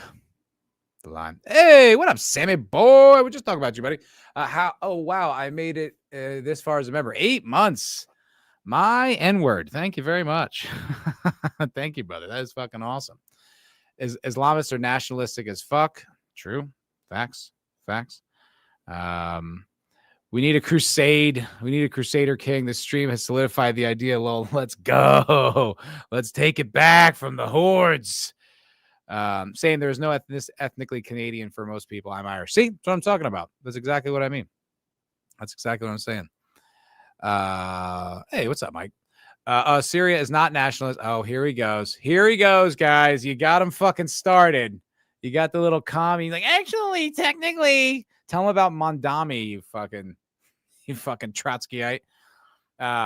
Afghanistan is not nationalist. Saudi Arabia is not nationalist. There are lots of Islamic nations that are not nationalist. Okay, guys. Okay, just so you know, for your information, we're actually not very nationalistic. All right. Yeah, you are. Yeah, you are. Oh, fucking queef. A 68-year-old retired engineer and resident of New Jersey who grew up in Italy, an Italian immigrant, said he was protesting because he was concerned the US was following the same path that his home country did in the last century. Trump is way more effective than Mussolini. And shut the fuck up about that. Like, that's someone who doesn't even know a cursory bit of Italian history. Like, you're from Italy. It's like, oh, when my country. It's like your country was invented like a week before Mussolini took power. Like, what are you talking about? It was like a bunch of city-states for fucking ever. You know, like, and you're like, oh, my country. Like, your country is like a new idea. It's like newer than the United States of America. Like, you got this long history of like extreme nationalism. It was like a weekend in the span of the history of that part of the world. Shut up, dude. It's going to go the way of Mussolini. No, it fucking isn't. No, it fucking isn't. We just disagree with you. We just, like, seriously, what is fascistic about Trump? Honest to God, I would love to know, other than the fact that he's like national pride, right? Which vaguely overlaps with fascism. The most fascist thing about our fucking government is the bureaucracy, the immovable fucking monolith that just sits in the middle and sucks up all of our fucking money and gives it to Israel and keeps wars going and fucking silences speech. That's the fascistic part of our government. That's Trump. That's Trump. The fucking managerial bureaucratic black heart of this country. That's Trump, you fucking idiots. Jesus Christ. Islamists are in the USA flying the Iraqi or Iranian or Afghani flag, but they aren't nationalistic. Okay, pal. Boom. Owned. Lib. That's what we do here, Mike. We own libs. Although I bet the trains probably don't run on time. He said he was worried about the Trump administration's immigration crackdown and healthcare cuts for millions of Americans. You know, the real problem with Mussolini. Too many immigrants. We're gonna seal the borders and kick them all out. Yeah, that was the problem with Mussolini's Italy. We cannot count on the Supreme Court. We cannot count on the government, he told the BBC. We cannot count on the Congress. Well, that's because they all Republican majority through democratic means. Like, it's not like the Republicans cooed the United States or anything. People just kept voting for them to take over various. Quite the opposite. They actually had to fight against a coup. They actually had to do quite the opposite of that. It's arms of government. And suddenly the Republicans are basically in control of everything. And all they can do is go like, oh, well, I guess we have the legislative, executive, and judiciary that are all against the American people right now. What are you talking about? The American people voted for this. They're getting what they voted for. I mean, a miracle, frankly, in modern times. I would love a democracy that was actually capable of putting a government in place in Britain that would. Sammy boy, I was talking about what you were talking to me about, Nick Fuentes, your take on Nick Fuentes being a left-wing plant. And I was talking about that earlier when I was discussing that video. I said I just don't see it, but that's your opinion. Totally entitled to it, Sammy boy. And could be. I don't know the guy. I just started getting on the Fuentes train. I'm a griper now, fellas. The Democrats who locked up hundreds of Americans for 4 years and illegally investigated millions before because of misdemeanor trespass are not the good guys. Yeah. You guys forgot about the whole habeas corpus, huh? Forgot about that part of our Constitution. You left that part out, didn't you? Yeah. You suddenly care about authoritarianism. Shut up. Mike's going after it. The U.S. is not a nationalistic state, and people fly American flags all over the world. Well, we should be. We should be more nationalistic. I would like us to be more nationalistic. What's up, Tug Folk? Hello, Cajun Corey. That's what's up. X-ray rate. Ah, that's cool. I love those gals. Thank you guys so much for popping in. We were just watching. I guess I'll fill you guys in.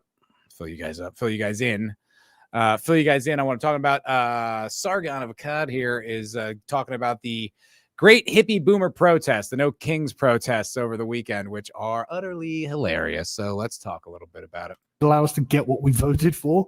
That would be an incredible miracle. And I can't even imagine how great that would be. One protester at the rally in the Capitol held up a sign that read, "I am Antifa. Chuck Epi, 76. Unbelievable. It's such an old protest. If my dad said he's Antifa, I would put him in a home. I'd be like, that's it for you, old man. You had your run. You're done. That is so embarrassing. Can you imagine your dad or your grandfather saying I'm Antifa? You're like, oh, Jesus Christ. That's so fucking embarrassing, man. That's so embarrassing. Said it was a loaded term and just meant he supported peace, daycare, livable wage, healthcare. I think there might be slightly more to Antifa than I want good things. I think it might be slightly more than that, which is why there are a bunch of violent insurrectionists. It's also the same thing as like when you see those people online who are trying to equate like the men who stormed Normandy with the fucking genderqueer Antifa pukes. You're like, shut the fuck up, dude. You aren't fucking a shred of the character of those men. They were not Antifa. They weren't storming Normandy for queer rights, okay? They're trying to liberate an occupied Europe. Shut the fuck up. Unbelievable. CNN also had an amazing article, "Millions Rally Against Trump at No Kings Protests," and the organizers explain why. Oh, it was organized. Right, okay. It wasn't just this organic thing that sprang up out of nowhere. It was organized. Of course it was. Which means someone must have been funding it, which is interesting. I love the way this starts. To celebrate her 70th birthday, retired government worker Peggy Cole says she and a friend drove nearly 10 hours from her hometown in Flint, Michigan to join a protest in Washington, D.C. She felt compelled to mark 10 hours? Bro, if my mom got in a car and drove 10 hours to go protest Trump, like I'd be like, okay, family, we need to have an intervention about mom.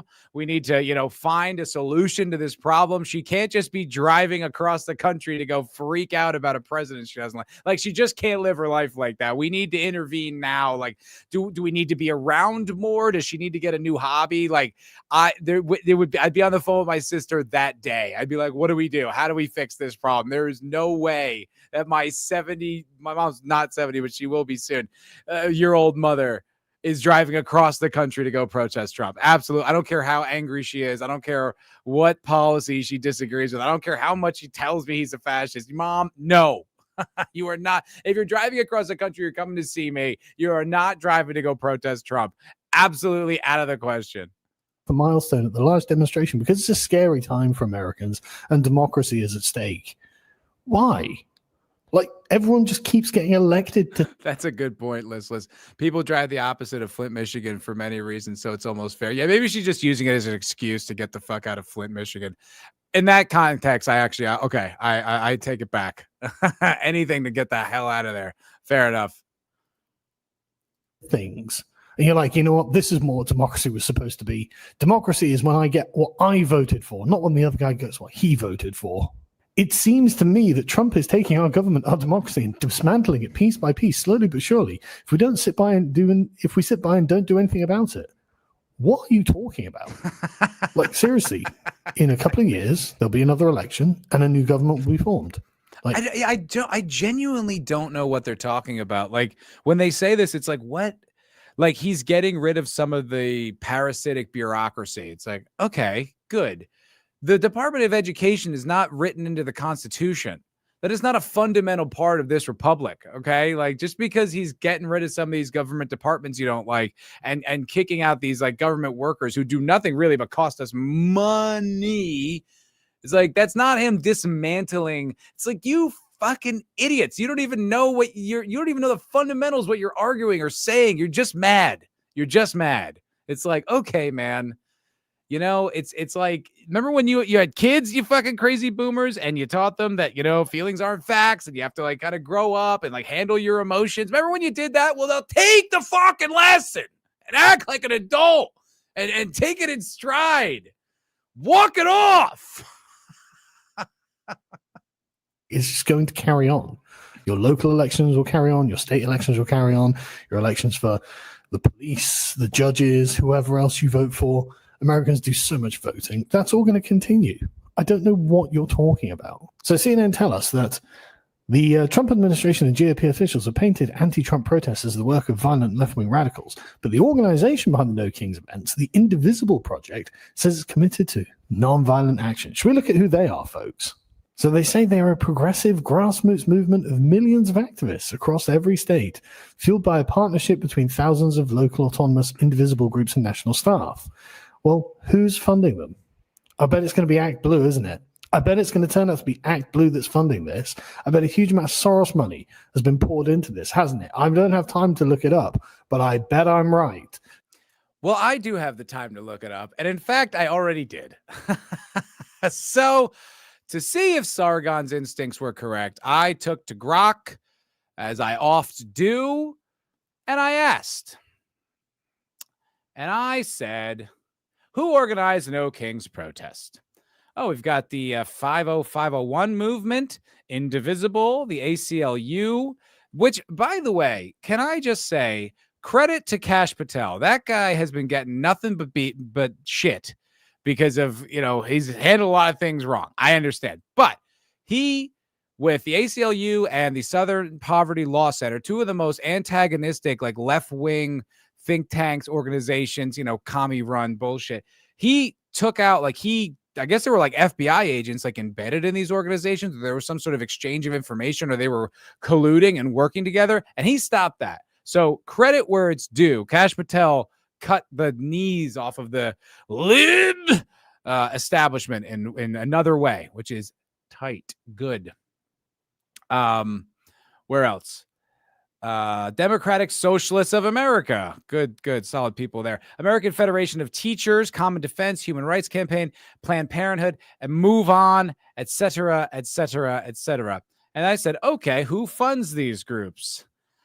Partnered with Political Revolution PAC, Open Society Foundation. Oh, I feel like I remember hearing about that. Some of these even got government grants, self-funded dues. And then I asked, the Open Society Foundation. The Open Society Foundation is often misspelled Open Society, is a global philanthropic network founded in 1979 by billionaire investor and philanthropist George Soros. Yes, Sargon, you have been vindicated. You are correct. This whole No Kings bullshit is a complete put on by the same guy and the same organizations who've been trying to undermine and disrupt not only this president, but this country for a decade and probably longer. Shocked by no one. No one surprised by this. No one could learn this information and be like, wait a minute. Is there an agenda behind this spontaneous protest that just happened to show up all the time to disrupt Trump's everything he's trying to do? Unfucking believable. Unbelievable. I think I had a few more things I wanted to talk about. Oh, you know what?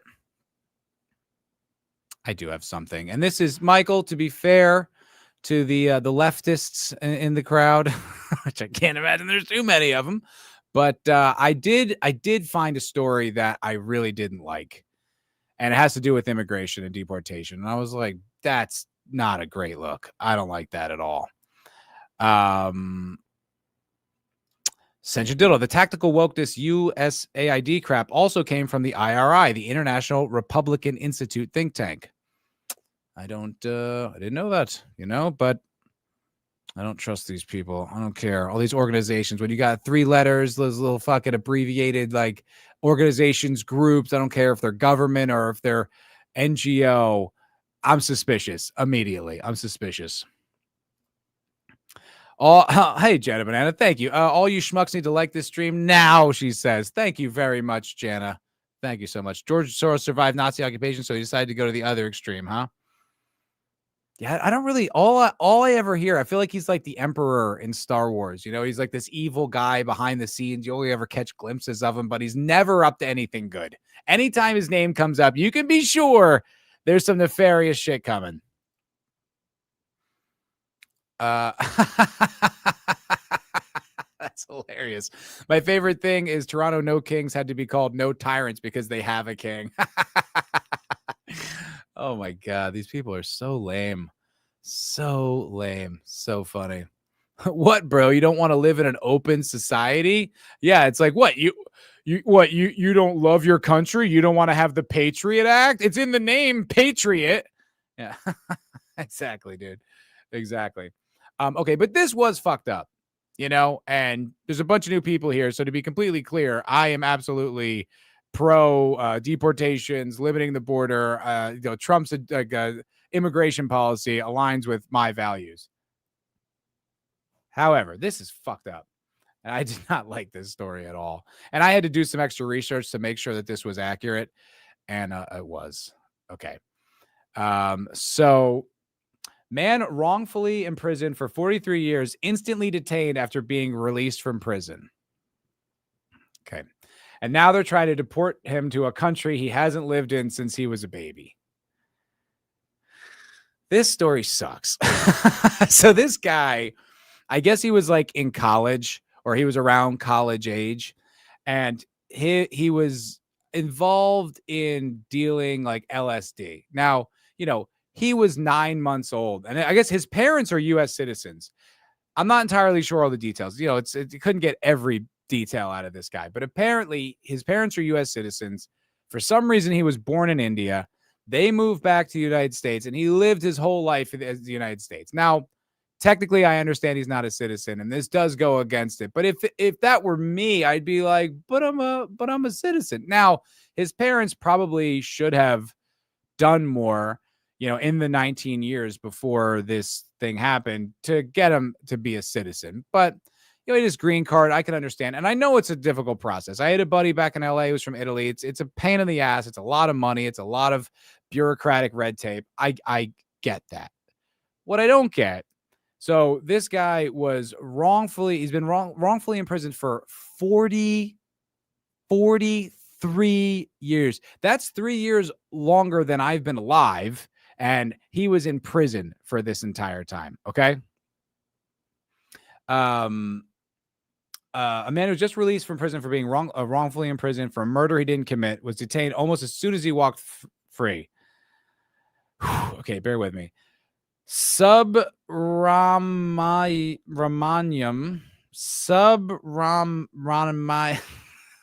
Good old Subby Vendham, 64, was sentenced to life in prison without the possibility of parole for the murder of a Pennsylvania man. So they were involved. So he was like, he was dealing LSD, right? Which it's like, okay, not great, but come on. I don't think he was a kingpin. I think he was probably just selling, acid to his buddies, right? I'm just speculating. I don't know, but I didn't get the impression this guy had a large drug dealing empire or criminal network. You know what I mean? So this guy basically gets a ride, and it's just his friend and roommate. He gets a ride from this guy, and then later in the day, that guy is killed. Now, he did have a pistol, this guy, that they claimed was the same caliber as the bullet that the guy was killed with. So to be fair, it does look pretty bad. That's not a great look. You know, you're the last person seen alive with him, and he then dies later that day with a gun that you had, or you know, there was a witness that said you had it, or you were given it. It was like something like that. It was pinned to him, and they even said, oh, they shot it at this location, and they found like the casing and like and the bullet like in the place they said it was found. So it was pretty bad. The thing is, the FBI, they lied.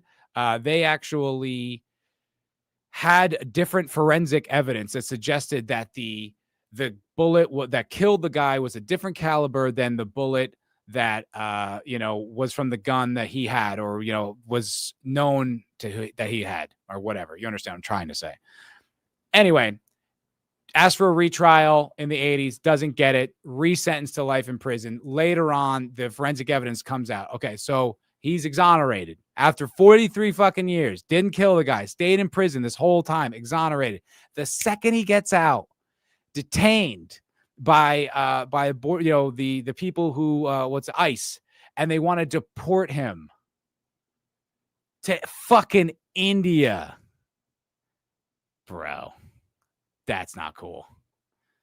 That is not fucking cool at all. Would you say there's such a deal shoddy detective work? I think it was fucking corrupted detective work. I think the FBI lied and hid evidence. I think that's what it was. I think it was like they had the correct evidence, when they did their investigation, but they just hid it, which is way worse. I think I didn't do that much research on this story. I just, read this article, read some follow-ups, did some AI, but it doesn't seem like he did it. It doesn't even link up like the caliber that of bullet that killed the guy was not the caliber bullet of the gun that he had. Yes, he was. He had been convicted, I think, in a prior arrest for selling LSD. But come on, LSD is not even approaching murder. And now the second this guy, 43 years in prison, and now they want to deport him. And it's like, bro, this is the type of shit that is going to kill popular support for the deportations and for Trump's like border policy and immigration policy. These are the stories. This is the type of thing that will absolutely kill that, because this is horrible, right? This poor fucking guy, he probably goes back to India and he's like, look, I'd rather go. Can I just go back to prison? That's way better. Far, far more desirable. But that fucking sucks, bro. Finally gets his chance, in his 60s to live his life. And no, they want him deported back to India, a place he'd never even lived. This is not like a criminal who came over here, from a cartel or a gang, or even just some guy down on his luck who committed crimes in a country he wasn't a citizen of. This is an American. This guy was here since he was an infant. Both his parents are citizens, wrongfully accused by this system, and then they want to just boot him. I just can't. This is the type of thing that I'm like, I'm not on board with. I can't support this. This is like, guys, you need to have better concept of the optics of something like this, right? And in fact, Trump should actually do some kind of press conference with this guy. Just be like, no, we love him. He's great. Like, we're not going to deport him. Good for you. Whatever your fucking name is, welcome to America. I'm officially making you a citizen. Like a goodwill gesture, something like that, because this is the type of thing where it's like, dude, there's stories of like, families at like soccer games, like where kids are playing like a recreation, and they're like arresting like the father or the uncle, or it's like the family member, and deporting them there. People just leave for the day and they just never come home because they got deported. You're like, bro, look, I know this is going to be messy, and we all knew it was going to be messy, and it's going to be logistically difficult, and there's going to be, there's no way it's going to be perfect. Of course, if you want to make an omelet, you're going to have to crack some eggs, but man, this guy, you arrested him the day he got out of fucking prison, 43 years, falsely convicted, and you're going to deport him? What the fuck are you doing? Come on. What is this one guy going to make the difference on the deportation numbers? Who's he going to hurt? Because he got arrested for selling LSD when he was in his teens? He's in his fucking 60s. Made it 43 years. That's just so fucked up. That's just so fucking wrong. They should give him a toilet test. If he knows how to use it, he stays. Fair. Oh, Papa Cotton, you're finally here. Okay, good. I have to. I had something I wanted to tell you. I have a mea culpa. Such a diddle. Come on, Matt. Your blessed institution would never lie. They're here to protect and serve blind justice. Yep. Hey, this man was no George Floyd. He's guilty. Sam Whitfield, the sad thing is the left will use this case to push why deportation as a whole is bad. Yes, but look, this is what I'm saying. These are the things the left should focus on, right? If you're going to make the argument, at least make the argument sound. At least use actual examples. It's like, don't George Floyd this thing. Actually be like, this guy, 43 years in prison and you're going to fucking deport him because he wasn't born here 9 months. Both his parents were citizens. It's like, bro, this is an edge case. Not even like this guy. He deserves a fucking parade. He deserves a harem. You know what I mean? For like a good month. Like it's just that's so fucked up. Your entire life gone because you were involved in the drug dealing. Like, okay, but you didn't actually kill the motherfucker. Unbelievable. Yeah. I keep forgetting, Matt, that you're in your 40s, Matt, perpetually looking 35. Yeah. Thanks, Sammy. I used to perpetually look 20-something, and that changed too. So, I feel like one day I'm going to wake up, and I'm just going to look my age immediately. But thank you, brother. Thanks, man. I don't have much else going for me. So, okay. Mr. Papa Cotton, I'm glad you're here. Brother. Did you show Chrissy Mayer's killer set? I didn't. Look, I love Chrissy Mayer. She's been on this show. She's a friend, kind of, an acquaintance, whatever. But I think I love Chrissy, so I can't. You're only fucking 30, Sam. God, I keep forgetting you're fucking zoomed out, bro. That's crazy. That's fucking wild. I can't trash Chrissy Mayer. Certainly not like, publicly. I love her way too much. But Mr. Cotton there, Papa Cotton Ministries. I have a mea culpa. Okay. I was way wrong about something. All right. So a few years ago, there was a comedy special that went viral for being bad. Now, I hadn't seen it. I just kind of knew it was going to be bad. And it was blowing up the internet, blowing up YouTube. People were talking about making videos. It ended this guy's comedy, if you can call that, career. And for some reason, me and Papa were messaging about it. And I think I showed a clip of this guy talking at Skankfest. And I was like, look, he's owning it. He's growing as a guy. Like, it's not that bad. It's not that big of a deal. Well, when Michael was here last week, we actually sat down and watched Gringo Poppy. That is a fucking war crime. Bro, I did not know it was that fucking bad. Like, he should have been tarred and feathered. Like, that is a crime against nature, a crime against humanity. Like, the UN should bring him up on charges for that special. It is the most appalling, most offensive thing I've ever seen. I could not believe, like, it made me mad. Not like, oh my God, this is funny and this guy's cringe. It made me fucking angry, like unironically angry. I could not believe how fucking bad that is. So to you and anyone else at the time, I apologize for mischaracterizing that entire thing because that was appalling. Appalling, dude.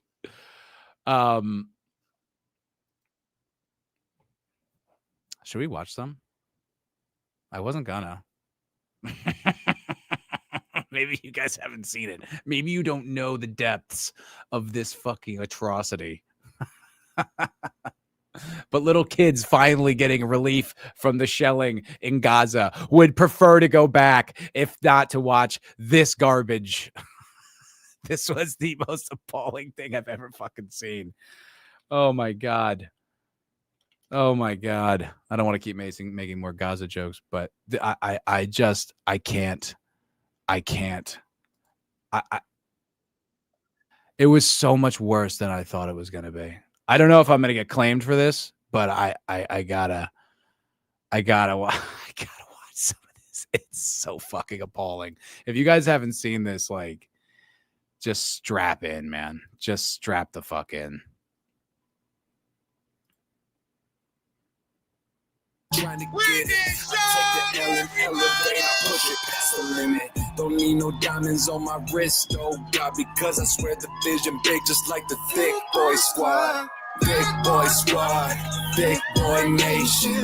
Just the song alone, the introduction, the song alone. Thick boy squad, thick boy nation. Shut the fuck up. Like, how do you not even understand? Like, the complete lack of the note, like the instrument that is being funny, how you're so wrong even right off the jump. No one wants to see you bragging for being alive. Shut up, asshole. Yeah, get ready, listless. It's just beginning. It's just fucking beginning. Big boy squad, big boy nation. Running up the miles while they running out of patience. Just the big boy squad. And it keeps going. The song just keeps going. What's up, Dallas? Oh, fucking Dallas is a goddamn character in this thing. Dallas gets as many shouts and acknowledgments and call outs as any city has ever gotten. You'd think he was talking to the guy from Alien because he keeps addressing Dallas like it's right in front of him. Fuck. Look at you guys. I'm not used to this. Dallas is a little different. There's some ladies in the crowd tonight. I am not used to that.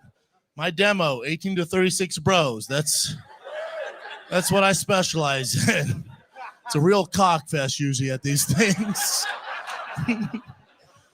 I don't mind it though. I'm the bro whisperer. That's what they call me. Are we vaccinated up in here, Dallas? Everybody vaccinated? You have to forgive the fact this was during the pandemic.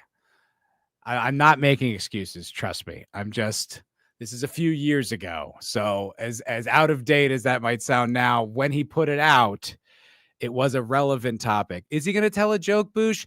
You know, that's a philosophical question that culture critics are going to have to debate. Like they fucking talk about the Republic, like Plato's The Republic. It's going to have to be studied and debated and observed because it's I don't fucking know, Boosh. I didn't realize comedy had this basement on it. I've seen open mics. I've done open mics to fucking silence. And I've seen people bomb and eat their shit. And this is 10 times worse. Dicey. I love you, Texas. That's how it is. Dude, this is something else too. I know it's only 25 minutes. It feels like 250. This is something me and fucking Mike were talking about. We're like, Schaub's gay, right? Like, this is a gay man. Like, I understand he is a hulking mass of a dude and he's a UFC fighter. I am under no delusions that face to face I would be super nice, okay? And he, you know, if I ever got out of line, he'd fucking, I get it. But his mannerisms, the way he's behaving, I'm like, this is a gay guy, right? Like, it's weird. It's very odd. This makes you feel better about my own. Dude, this made me feel like, oh, okay, I could have a career in comedy because this fucking idiot somehow made it all the way to having a fucking special. Gotta be funnier than this idiot. Oh my God. I love it. I love it. There's always one guy. No fucking way, bro.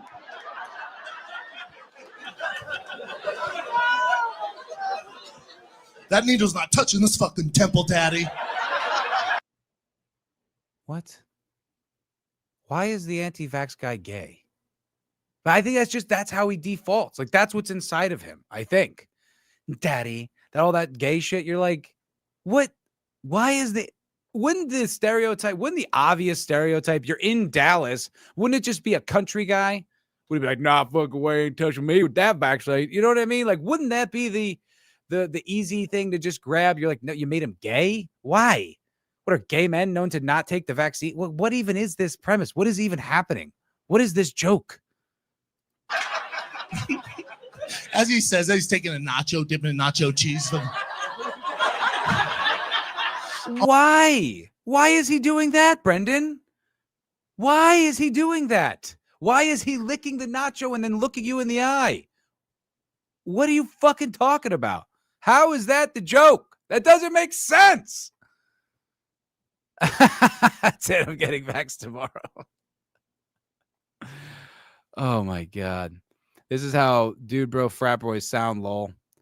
Also someone who's just taken a billion blows to the head and just knocked him his consciousness loose. This gets so sad. This is just, I mean, the closing bit is the most enraging thing I've ever seen in comedy ever. My bad, Mr. Whole Foods. My bad. What are these fucking ad libs? What are you talking about? Why is Whole Foods associated with anti-vaxxing? Wouldn't it be the fucking opposite? Am I crazy? Like, I feel like I'm losing my mind watching this guy. Like, I can't believe that it's like he filmed this, right? He had to have rehearsed it and practiced it. He filmed it, edited it, and put it online. And in no time during that whole long, difficult process did anyone take him aside and be like, what the fuck does that even mean? What are you talking about? Why is the Whole Foods guy? Can we just cut this part? We can just cut this part, right? We don't need this part. No, because he didn't edit it. He didn't do it himself. He didn't edit it. There's no way. There's no fucking way. He had to have people film. There are people in the room. His wife. Wave. I can't. I don't know how much I'm gonna be able to take. I don't really think I can sit here and watch this whole fucking thing. I can't. Yeah, whatever you want to do, man. This whole vaccination stuff, I'm not anti-vax, man. I'm vaccinated, but it's all in their marketing. They fucked this whole thing up in their marketing. With that Operation Warp Speed, when they launched that, remember they're trying to get everybody to get vaccinated? And they're like, yeah. Remember that? Remember when everyone's trying to get vaccinated? What are you laughing at? Yes, I remember that. That's not funny, though. Yes, that's a thing that happened. What was amusing about that? You're just trying to warm people up for the funny that's coming, Brendan? Yeah, I remember. Why? What's the joke? What's the punchline? Go to Krispy Kreme, buy a dozen donuts, get vaccinated. Like, the fuck? That makes sense. Fat people are like, hell yeah, fuck this. It's so. I mean, like, you know, if you just say that off the top of your head, whatever, this is your special. This is supposed to be refined. This is you cut all the fat and you kept just the gold that you worked on, right? And I'll give you, it was during the pandemic, probably not a lot of stages, but you filmed it, Brendan. You put it online and it's still up. It's still for anyone to view, by the way. He didn't take this down in shame or kill himself, which is what I would have done. Confusing. I remember I called my mom. I was like, hey, mama, are you getting vaccinated? She's all, I wasn't. And then Rogan compared to Brendan Schaub is like fucking Richard Pryor. Oh, he's a pioneer, okay? Compared to what Schaub did up here, Rogan is Louis C.K. in his prime compared to this shit, all right? I get it. Rogan's not all that funny, but you can't, there's no way. Comparatively, no, he's a virtuoso. He's a once in a generation talent. You know, I love donuts and fucking.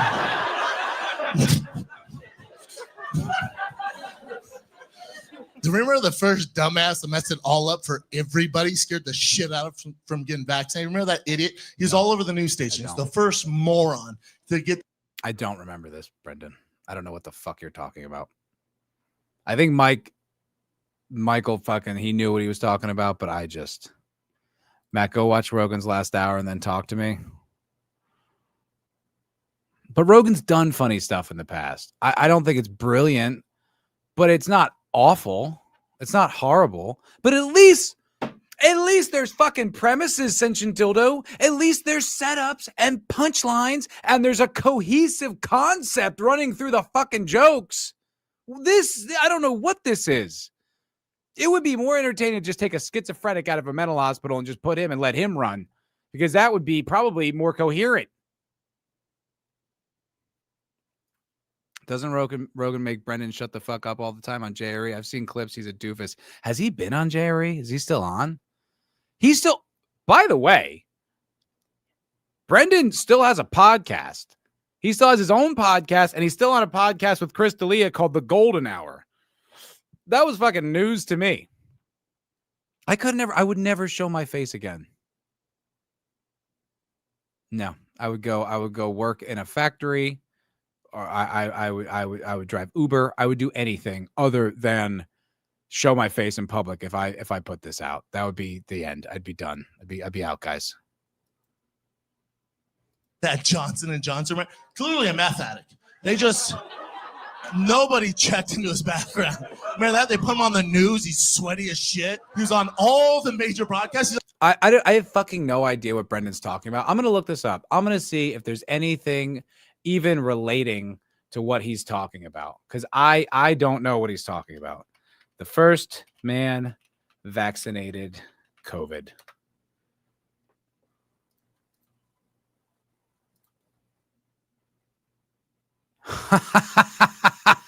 You want to read this? You want to read this headline? This is fucking hilarious. COVID-19, first man to get jab, William Shakespeare dies of unrelated illness. First guy to get it died of vaccine injury, probably. Okay, and here's a picture. Does this guy, sorry guys, not to disrupt the funny, not to throw a monkey wrench here into what the wizard up there was conjuring. Does that guy look like does he look like a sweaty meth addict to you, or does he just look like an old man? He just kind of looks like an old man to me, you know. I don't see any evidence. I mean, that guy looks like someone's grandfather. He looks like he works at the library. What the fuck are you talking about, Brendan? Holy shit. What did he think? What did he think? I can't. Like, holy shit, dude! Yeah, I got it done. I got that Johnson. Also, why would a meth addict?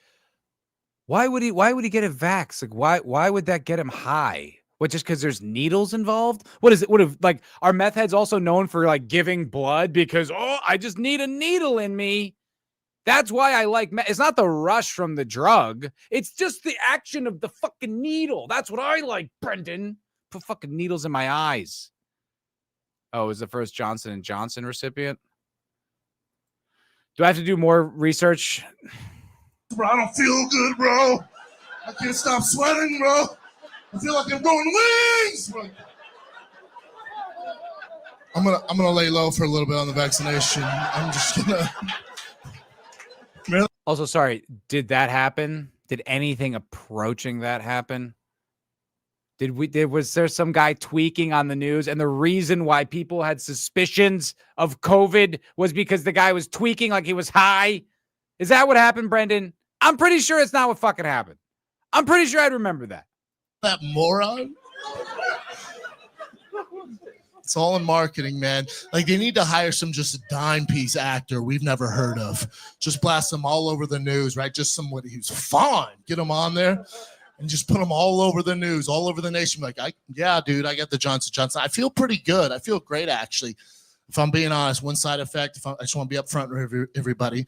Goddamn dick's down to here. Just This was the only thing where I was like, okay, that's fine. That's okay. Brendan was talking about the first J&J recipient, and it was 86-year-old woman, not a fucking meth head, who was sweating and shouting on the news. Oh my God, fucking Brendan. Cotton. The only reason why anyone knows Chrissy Mayer's name is because Anthony Cumia wanted to fuck her. Listen, okay, I'm gonna disagree with you here. I watched some of that clip. Wasn't great, but I've seen Chrissy live a few times. I saw Chrissy live at Anthony Cumia's show.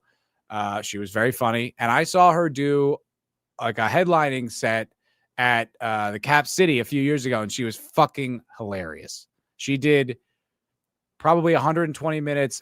It was and there were 3 openers before her. I honestly, by the time she got up there, I was like, I don't even know if I have the energy to keep laughing.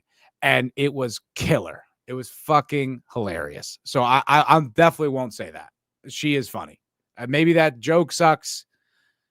Joke writing's hard, but Chrissy Mayer is funny, and I won't. That's just not true.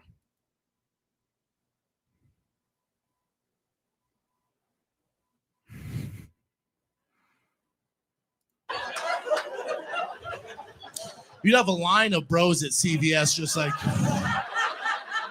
trying to do my part, man. Just That's fine. That joke is fine. That's acceptable. Oh, it'd be funny. What they should have done was a guy who's got his dick too big from the show. That's okay. That's fine. It's good to be in Dallas, man. You guys here we fucking go. Dallas, Dallas, Dallas. Still acknowledging the city you're in and the crowd. 4 minutes in to your special. That's the first 30 seconds, Brendan. Move on. Right. It's good to be in Dallas. I know. Yeah. Yep. There's a reason I said I shoot my special here, man. You guys just give me so much love. I absolutely love Texas, man. Get on with it. Yeah. Get on with it. Thank you. Thank you. I haven't touched a mask since I touched down. It is fantastic. LA is not like this, y'all. LA is North Korea. By the way, neither was fucking Texas. Okay. I expected it to be like, land of the free like that. I was in El Paso. I was in like a gas station in the middle of fucking nowhere in Texas between here and El Paso. And there were dudes masking up there. And when I got to Austin, I heard about all the fucking free bullshit. You had to wear masks inside bars. You couldn't sit at the bar. You had to have tables by the bar. I know parts of Texas were more rebellious, but this whole concept that Texas just as a state didn't play along with COVID, horse shit. For the beach. But they give us one. That was in 2021. April of 2021 when I moved here. So they were definitely playing along. That was bullshit. Wi-Fi, so that's cool. They're talking about locking us back down. I can't go through another lockdown. Straight up. The shop household barely made it through the last one. We eked our way out of that last one. We did not do well with it. Also, Dallas, my lockdown's different. Dallas. I got a 5-year-old and 2-year-old. Here's what I'm talking about. I would rather do anything else than be locked down with those fucking demons 24/7. We're not even locked down. My girl was fighting with me the other week. We get locked down. We're fucked. She was. Bush says 4 minutes. He's told one joke and it was about cock. Well, I'll tell you what. That might have been the only joke. That could have been the joke of the special, because the rest of it is mind-numbing. Fight with me. Fight, Fauci, Delta, mask. What are we going to do? I see myself. Oh, my God. My life would be so much easier if I was just gay as shit. Gay man. If I was locked down with the bros, Dallas, quarantine with the homies, you know how much more fun we would have? Oh, my God, dude. Mike says, He came into La Reunion wearing a mask the night before he shot his special. That's the bar that Mike used to work at when he lived in Dallas. That's so fucking funny. So this guy, bullshit just spewing out of both sides of his fucking face. We'd play video games all day. We'd work out. At night, we'd fuck each other. This guy was all. What? Oh, here we go. What the fuck? No. I thought we were gonna play video games, bro. What do you think the guy in the crowd was confused about when you said if I was gay as shit? Also, I don't know why as shit would be an important modifier in that joke. I don't know why the level of gayness would matter about you enjoying your COVID lockdown. Okay, I get it, hanging out with the bros or whatever. But why would the guy in the crowd be confused? Whoa, these gay guys have sex with each other? What are you? That's what gay guys? That's what gay is? That's what gay is. The fuck? This is. I don't know how much more of this I can take. Maybe another few minutes. It just makes me mad. It just makes me fucking angry. The whole thing just makes me furious. You were 100% right, Cotton. I'm sorry, man. I love that. No, fuck no. I'm not into that, dude. I'm not. I don't want to be locked down with you anymore. I just. What are you gonna do, bro? You're bored. Oh my god. One can dream, Dallas. One can dream. I never thought I'd say this to a live audience. That was the worst edit in history. There's no way those people were laughing to this. I wouldn't even be surprised if, though, the crowd reactions, the laughter, are coming from the openers. Whoever started the show, they probably had to film some laughter that happened in this show so they could edit it in and make it look like he was killing, because that laugh does not match that line. Word.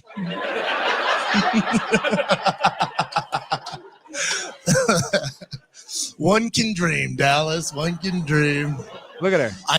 Look at that woman dying laughing because he said one can dream. No. I never thought I'd say this to a live audience. One thing that I'm grateful for the governor of California, Governor Newsom, for locking us down for an entire year and ruining small businesses. Because I wouldn't have realized this unless I was locked down with my family for an entire year. We know, Brendan. We were all locked down. We were all locked down. You do not need to emphasize that you were locked down for a year twice, because we all lived through it, dickhead. This is 2022. We know. I realized my girl's not cool. She's just not. She's not a friendly human being. I married a goddamn rattlesnake. Dallas, she's like, Dallas. this is my girl. This is my girl, man. This is what I'm dealing with. Yo, listen, LA's different than Texas.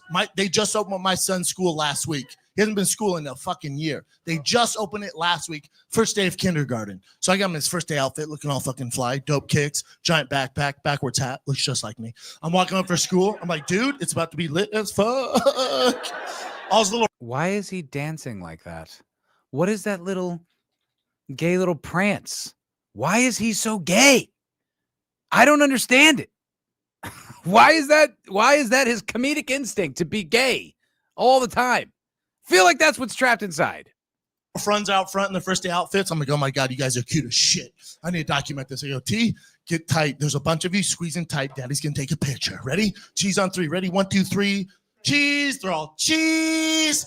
I take out my phone. I'm all hell. Do you see all this fucking gay shit he's doing? Cheese. What is that? Is that what kids do? I've never seen that. Oh yeah. I snap a pic. I text it to my girl. She gets it. She looks at it. She goes, crop out the uglies. Resend. What? Excuse me? I said, you're in a group chat with other parents, dumbass.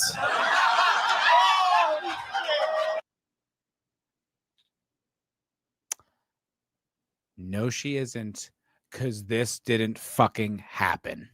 She might have said that to you, but you're going to fucking tell me there's a woman alive who's presumably in her 20s, maybe early 30s, who doesn't know she's in a group chat?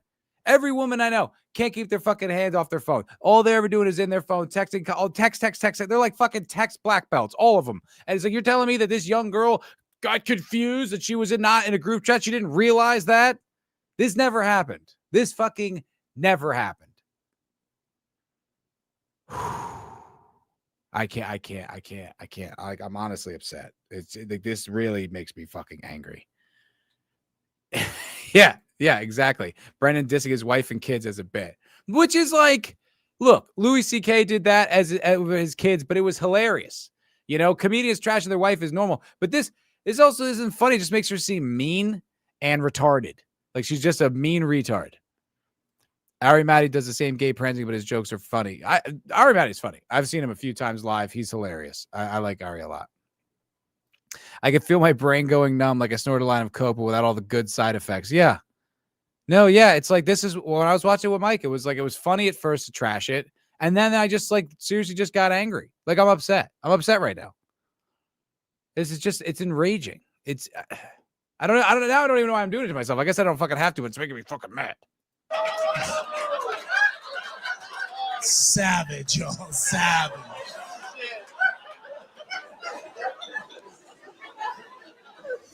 I married a Mexican, y'all. I married a Mexican. All right. You know what? I can't do it anymore. That's the line.